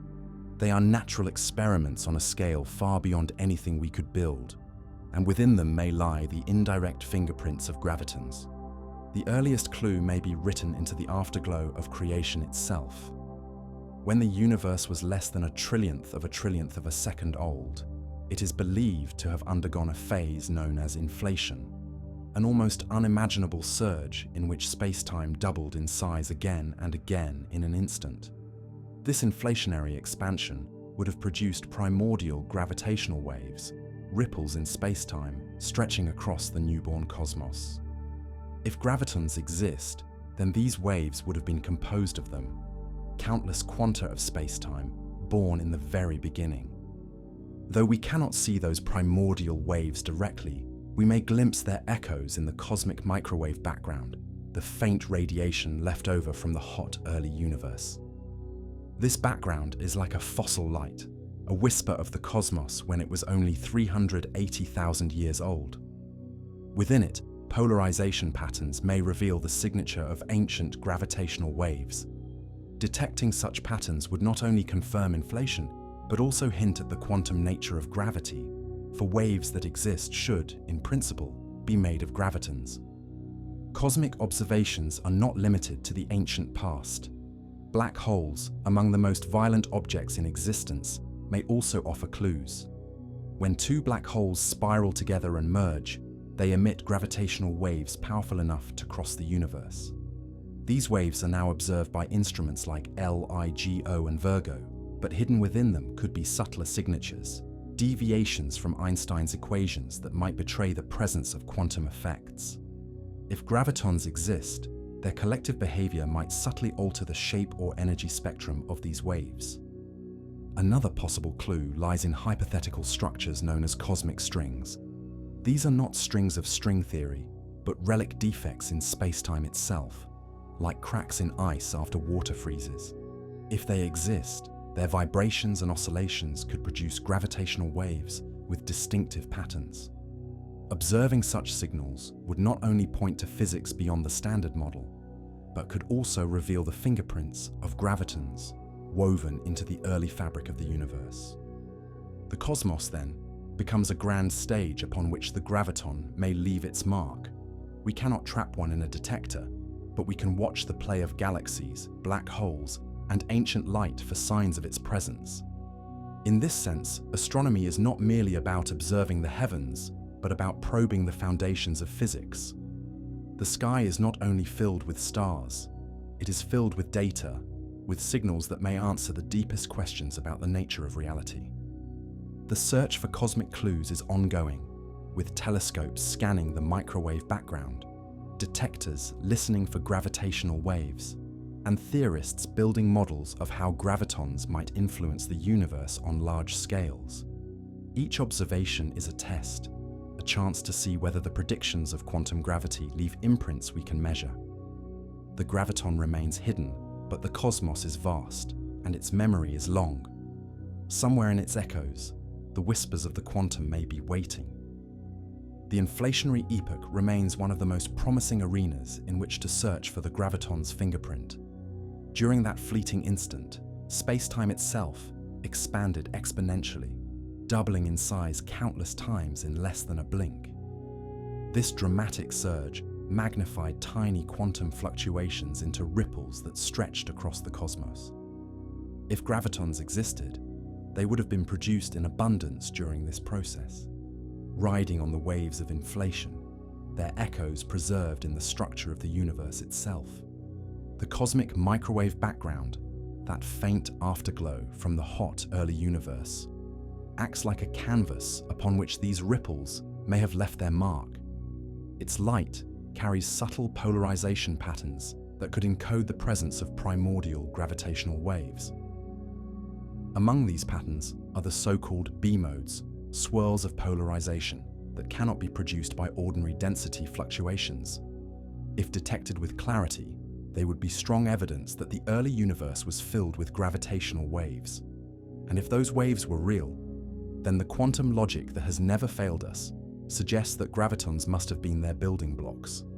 The search for B-modes has been ongoing for decades, with experiments on mountaintops in Chile and telescopes floating on balloons above Antarctica. Results have been tantalizing, with some early claims of detection that were later attributed to galactic dust rather than primordial signals. The quest continues, with each new generation of detectors refining our sensitivity, pushing closer to the faint whispers of the inflationary era. Should we ever see those patterns unambiguously, it would be among the strongest indirect hints that gravitons were real participants in the earliest moments of creation. High-energy cosmic events also provide a natural testing ground. When neutron stars collide, the titanic explosion not only emits gravitational waves, but also showers the cosmos with electromagnetic radiation, heavy elements, and neutrinos. By comparing the arrival times and energies of these signals, scientists can test whether gravitational waves behave exactly as predicted by relativity. Any deviation might hint at a quantum correction, perhaps arising from the discrete nature of gravitons. So far, the results align beautifully with Einstein's equations, but each new event offers a chance to probe deeper. Black holes, too, are laboratories for the quantum face of gravity. The ring-down phase after two black holes merge, when the new black hole vibrates like a struck bell, produces gravitational waves with precise frequencies. These frequencies are predicted with exquisite accuracy by relativity. But if gravitons exist, there could be minute deviations, subtle shifts caused by the quantization of space-time. Detecting such deviations would require extraordinary precision, but the possibility remains open, a goal for future generations of detectors. There are even more speculative sources. Cosmic strings, if they exist, could vibrate and snap, releasing bursts of gravitational waves unlike any produced by black holes or stars. Such signals would be unmistakable, their unique signature offering a window into physics beyond the standard model. Within those bursts might lie evidence not only for exotic structures in space-time, but also for the quantum particles that carry its ripples. Each of these avenues, inflation, cosmic microwave background polarization, neutron star mergers, black hole vibrations, and cosmic strings, is a path toward the graviton, not by catching one in a detector, but by reading the cosmos itself as the experiment. The universe is older and larger than any machine we could build. It has already performed the tests we cannot, and it has stored the results in its light, its waves, its structure. Our task is simply to learn how to read them. The cosmos holds memories older than stars, and within those memories may lie the graviton's hidden trail. The faint radiation left over from the Big Bang, the structure of galaxies across billions of light years, the timing of pulsars spinning like cosmic clocks, all carry information about how gravity has shaped the universe.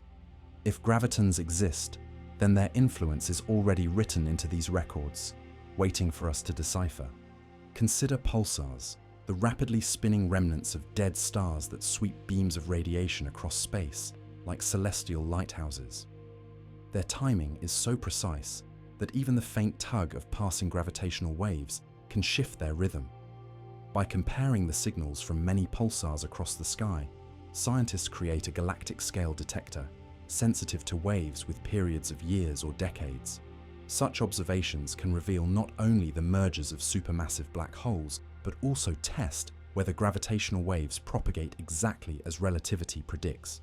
If gravitons have even the faintest mass, their waves would disperse differently, arriving out of sync across the cosmos. So far, no such deviations have been seen, but the pursuit continues, tightening the limits and pushing us closer to the truth. Cosmic observations also probe the possibility of extra dimensions. If gravity can leak into hidden realms beyond our familiar 4 dimensions, then the behavior of gravitons would change. Their effects might be diluted, their interactions altered, leaving fingerprints in the way galaxies cluster or in the patterns of gravitational waves. Some models even predict that gravitons could occasionally escape into extra dimensions, a vanishing act that might reveal itself in missing energy during high-energy cosmic events. The stakes of these searches are profound. To confirm the existence of gravitons, even indirectly, would mean that space-time itself is quantized. woven from indivisible quanta, just like matter and light. It would unite gravity with the quantum family, strengthening the dream of a theory that explains all forces under a single framework. To find no trace, despite ever more sensitive searches, might mean that our picture of gravity is incomplete, that it is not a force in the quantum sense at all, but an emergent phenomenon pointing toward a deeper layer of reality. Either way, the cosmos itself is the final laboratory. Where our machines fail, the universe provides. Black holes collide, stars collapse, space expands, and waves ripple across billions of light years, carrying information far beyond our reach.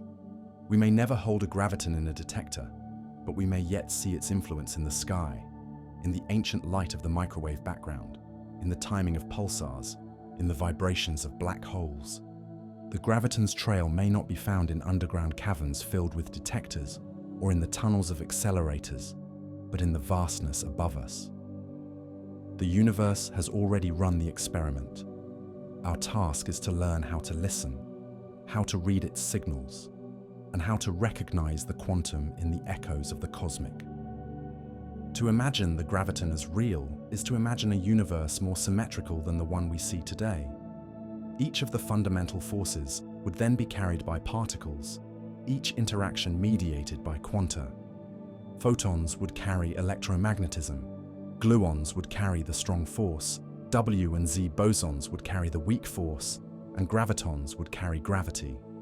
The picture would finally feel complete, a full orchestra with every section playing its part. The implications of such a discovery would be immense. It would mean that gravity is not exempt from the rules of quantum mechanics. Space-time, which Einstein described as a smooth, continuous fabric, would reveal itself as granular at the deepest scales, woven from quanta that cannot be subdivided further. Every orbit, every fall, every ripple of a gravitational wave would be the macroscopic expression of countless gravitons moving in concert. For black holes, this would change everything. These mysterious objects, born from the collapse of massive stars, are described beautifully by relativity, but they remain paradoxes when viewed through the lens of quantum mechanics. If gravitons exist, then they must play a role in resolving these paradoxes. The information paradox, which asks whether information falling into a black hole is truly lost forever, may find its answer in a quantum description of gravity. Gravitons could carry subtle correlations, preserving information in ways we do not yet understand. On a larger scale, the existence of gravitons would guide us closer to a unified theory of physics, the long-sought theory of everything. String theory, loop quantum gravity, and other frameworks already predict gravitons. But experimental confirmation would narrow the field, providing a beacon that shows which paths lead closer to truth. The graviton would be a signpost, pointing toward the unification of the cosmic and the quantum. If gravitons exist, then even space-time itself must be reconsidered. It would no longer be a stage upon which events unfold, but an active, dynamic medium composed of discrete elements. Just as matter is made of atoms and light is made of photons, space and time would be made of gravitons. The fabric of reality would be woven not from continuity, but from quanta. The philosophical implications are equally profound. For centuries, space and time were seen as absolute, as the backdrop against which nature played its drama. Einstein transformed them into actors, curving and shifting in response to mass and energy. The graviton would transform them once again, revealing that even space and time are not continuous entities, but built from smaller pieces. The very foundation of existence would be quantized. Of course, much would depend on how the graviton interacts. If it is truly massless, gravity will remain infinite in reach, pulling across the cosmos without fading. But if it has even the slightest mass, the implications would be dramatic. The force of gravity would weaken at vast distances, altering the structure of galaxies and the expansion of the universe. Observations of cosmic structures already place tight limits on such possibilities, but even the faintest mass would change our view of the cosmos. The graviton would not only complete the particle picture of the forces, but also open new doors. It would invite us to ask how space and time emerge, whether dimensions are fundamental or emergent, whether the universe itself is a hologram written on a deeper surface. The graviton, invisible though it may be, would shine as the most transformative discovery in the history of physics. If the graviton exists, black holes become laboratories not of paradox, but of possibility. In the classical picture of relativity, a black hole is defined only by its mass, spin, and charge, everything else lost beyond the horizon. But quantum mechanics insists that no information can be destroyed, and here is where the graviton could play a decisive role. If space-time is quantized, then the collapse of matter into a black hole must involve gravitons as carriers of its structure. Perhaps they encode correlations invisible to us, hidden in the fabric of Hawking radiation or in the quantum fluctuations at the horizon. The graviton could be the silent keeper of information, preserving it in ways relativity alone cannot explain. Cosmology, too, would be transformed. The birth of the universe would no longer be describable only as a smooth expansion of space-time, but as the proliferation of gravitons, quanta, that carried the newborn cosmos outward. Inflation itself might be reinterpreted as a storm of gravitons, a quantum eruption that stretched the seeds of structure across billions of light years. To detect their imprint in the cosmic microwave background would be to see the fingerprints of the graviton etched into the oldest light. In everyday life, the graviton would change nothing. Apples would still fall, the moon would still circle the earth, and tides would still rise and fall as they always have. But in the realm of extremes, in the hearts of black holes, and in the first instance of creation, its presence would rewrite the story. Where relativity falters and quantum mechanics gropes in the dark, the graviton would be the guide. The existence of the graviton would also force us to refine our understanding of unification. The standard model of particle physics, with its photons, gluons, and W and Z bosons, has stood for decades as a triumph of symmetry and prediction. Yet it leaves gravity outside its framework, a missing chapter in the story of forces. The graviton would be that chapter, bringing gravity into the family and proving that the rules of quantization apply everywhere. With it, the long-held dream of a single theory binding all interactions would move from vision to possibility. Such unification would not be a matter of elegance alone.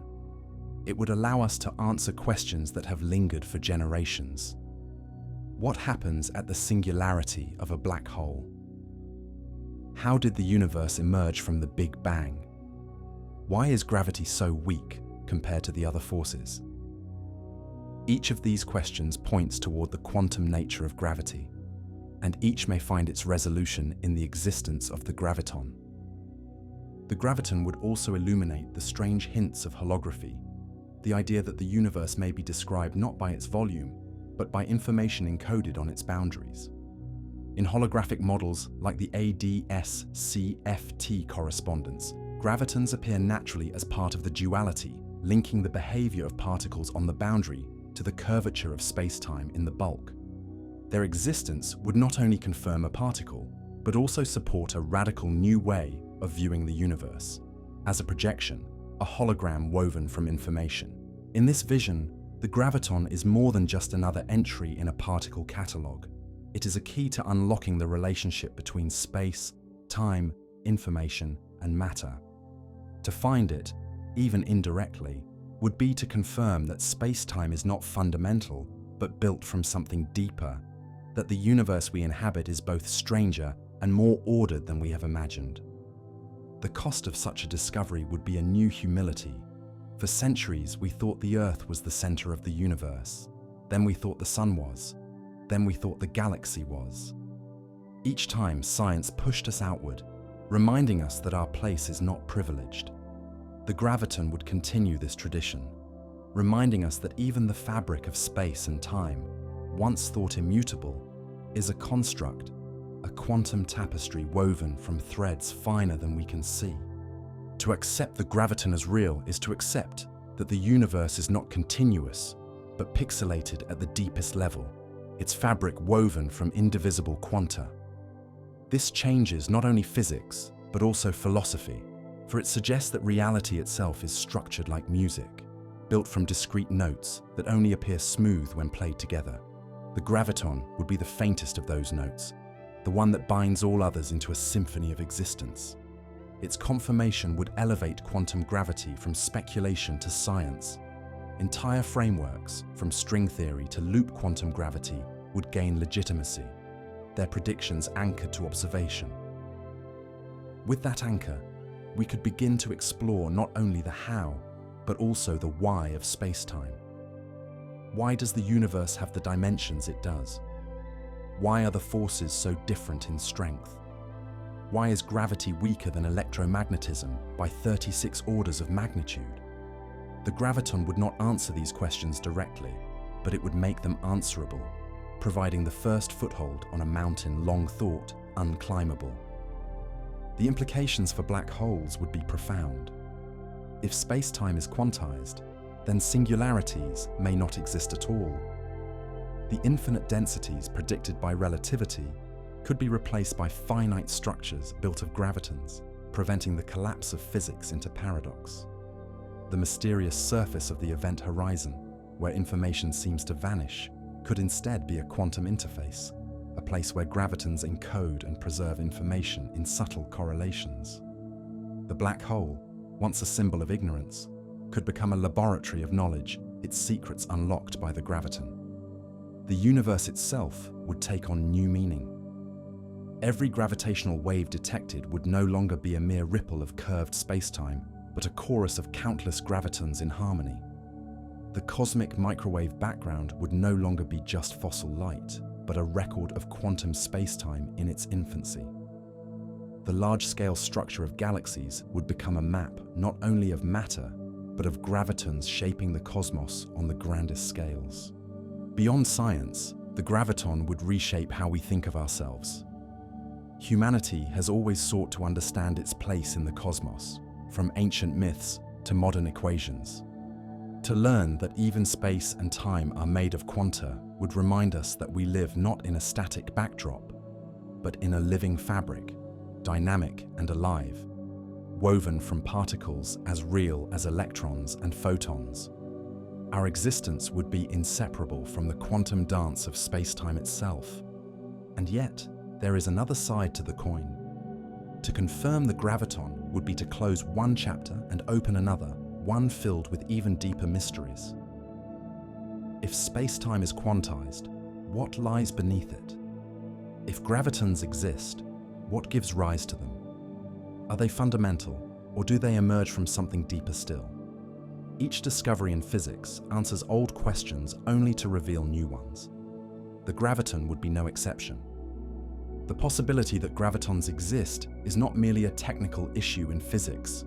It is a profound turning point in how we see reality. To confirm them would unify the forces, reshape cosmology, resolve paradoxes, and bring us closer than ever to a theory of everything. To fail to find them, or to discover they do not exist, would be just as profound, pointing us toward an even stranger vision of the cosmos, in which gravity is not a force at all, but an emergent property of information and entropy. For now, the graviton remains a prediction, a ghost particle at the edge of knowledge. But even as a ghost, it has power. It shapes our theories, guides our searches, and forces us to confront the deepest questions. Whether it is real or not, it drives us forward, reminding us that the universe is still full of secrets waiting to be revealed. The story of the graviton is the story of a paradox. It is the particle that theory demands, yet the particle that experiment refuses to yield. For more than a century, physicists have pursued the dream of uniting relativity and quantum mechanics, searching for the bridge that could join the smooth fabric of space-time with the discrete quanta of the microscopic world. At the heart of that dream lies the graviton, the hypothetical carrier of the weakest of all forces, the silent messenger of gravity. And yet, despite the elegance of its prediction, the graviton has never been seen. Not once has a detector caught its trace. Not once has an experiment revealed its presence. Unlike photons, gluons, or W and Z bosons, which were coaxed into existence by ingenious experiments, the graviton remains absent, a ghost particle that lives only in equations. This absence is not surprising, for the very reasons that demand the graviton also conspire to hide it. Its interactions are unimaginably weak, its signals drowned in noise, its presence almost impossible to confirm. This elusiveness raises a haunting question. What if the graviton does not exist? What if gravity is not a force carried by particles, but something else entirely? What if space-time is not quantized in the same way as light or matter, but instead arises from deeper principles we have yet to uncover? To even ask these questions is to challenge the foundations of physics, to step beyond the comfortable symmetry that quanta provide. Still, there are reasons to believe in its reality. Every other force has revealed its carrier, and the mathematics of quantum field theory insists that gravity should be no exception. The graviton fits perfectly into the family of force carriers, its properties predicted with clarity. Massless, spin-2, traveling at the speed of light. Its existence would resolve the tension between quantum theory and relativity, offering the hope of unification.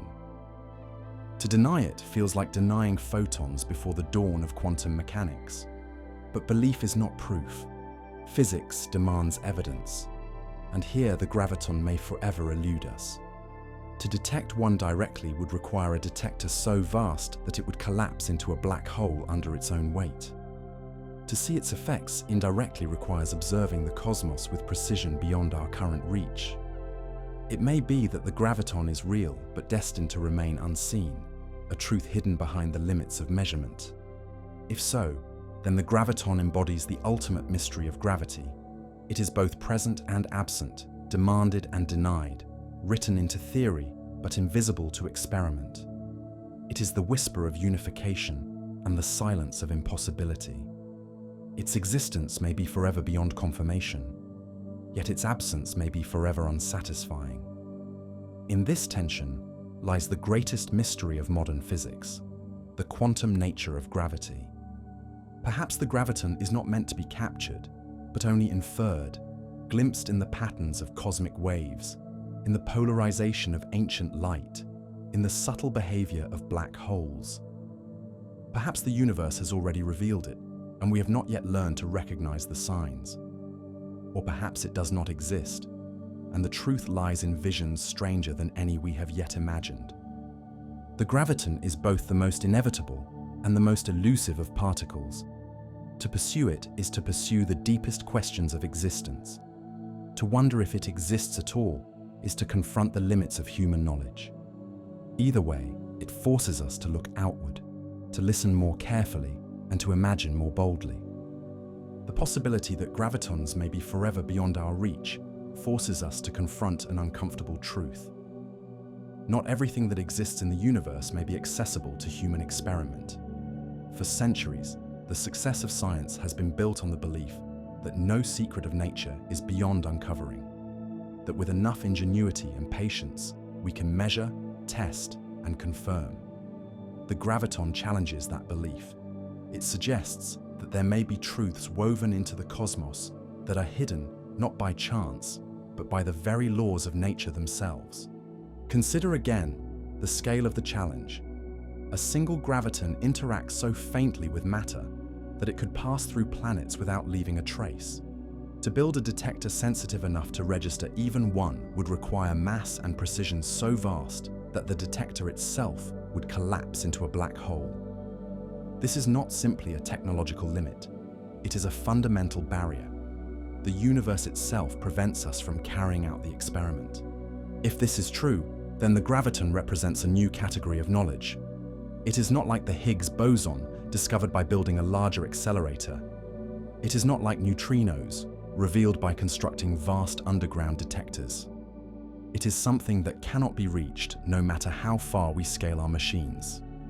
Its existence, if real, may only be confirmed indirectly, through the patterns it leaves on the cosmos, rather than through direct capture. This limitation does not diminish its importance. On the contrary, it elevates the graviton to a symbol of humility. It reminds us that the universe is not obligated to reveal all its secrets to us, that our place in the cosmos is not privileged, that we are not guaranteed full understanding. The graviton whispers that there may always be a boundary between what can be known and what must be inferred. And yet, this boundary is not a wall, but a horizon. The indirect pursuit of the graviton drives us to refine our observations, to listen to gravitational waves with ever greater precision, to study the cosmic microwave background for subtle imprints, to search the sky for signatures of physics beyond the standard model. Even if we never catch a graviton, the quest for it leads to discoveries that transform our view of the cosmos. Philosophically, the graviton forces us to reconsider what it means for something to be real.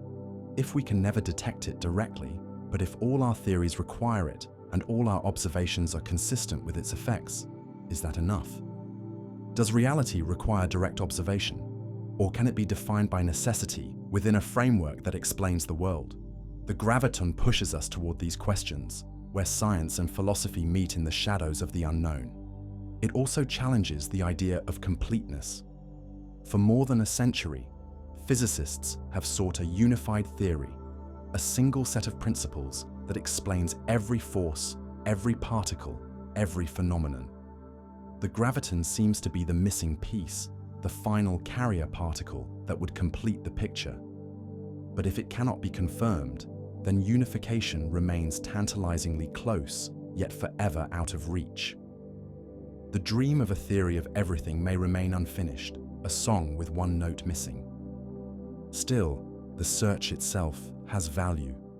Even if the graviton remains a ghost, its pursuit reshapes our theories, refines our experiments, and deepens our understanding. It is less about the destination and more about the journey, a reminder that science is not only about answers, but about the questions that drive us forward. To stand at the edge of the graviton's mystery is to stand at the edge of knowledge itself. The particle is both present in our equations and absent in our instruments, both inevitable and unreachable. It represents the limit of our understanding, the place where our greatest theories clash and our tools fall silent. And yet, within that silence lies wonder. For the graviton is more than a particle. It is a symbol of unity, the promise that the universe is woven from a single fabric, no matter how different its scales may appear. To imagine its existence is to imagine a cosmos where the laws of the very large and the very small are not divided but joined, where space-time is not merely a stage, but a quantum tapestry. Even if we never capture a graviton, the idea itself transforms how we see reality. The history of science is filled with such ghosts, concepts once unseen but later revealed. Atoms were once only philosophical speculation. Neutrinos were once invisible necessities, postulated to explain missing energy in nuclear reactions. Both were eventually confirmed, their ghosts given form. Perhaps the graviton will follow this pattern, or perhaps it will remain forever hidden, a truth we can approach only through inference, its presence forever suggested but never proven. In either case, the graviton teaches us something profound. It reminds us that nature does not yield its secrets easily, that the path of knowledge is as much about patience and imagination as it is about machines and measurements. It teaches us humility, for there may be aspects of reality that our species will never grasp directly, only through the faintest echoes. And it inspires us, for the pursuit of the graviton drives us to build instruments that listen to the universe itself, to study the oldest light, to measure the faintest waves, to push against the boundaries of the possible. Perhaps one day, far in the future, new technologies or new insights will allow us to glimpse the quantum of gravity directly. Perhaps we will detect the subtle discreteness hidden in gravitational waves, or decode the imprints left by inflation in the microwave background, or discover principles that reveal the graviton not as an unattainable ghost, but as a fundamental truth. Or perhaps not. Perhaps the graviton is destined to remain a whisper forever out of reach. And yet, even if it is never found, it will have served its purpose. It will have led us to the threshold of unification, forced us to confront the clash between relativity and quantum mechanics, and inspired us to search the cosmos for answers. The graviton may be real, or it may be an idea pointing to something deeper, but in either case, it is a guide, leading us toward the ultimate questions. If gravitons exist, they are the universe's most elusive whispers, the threads of space-time itself, waiting for us to listen. And if they do not, then they are something even stranger, a reminder that reality is deeper and more mysterious than our boldest theories have imagined. Either way, the search is not in vain, for it keeps us asking, keeps us listening, keeps us reaching for truths beyond the horizon of knowledge. The graviton remains unseen, but the mystery it embodies will continue to shape the future of physics, driving us to look deeper into the cosmos and into ourselves. For as long as we seek it, we remain explorers, guided not only by what we know, but by the vast ocean of what we do not.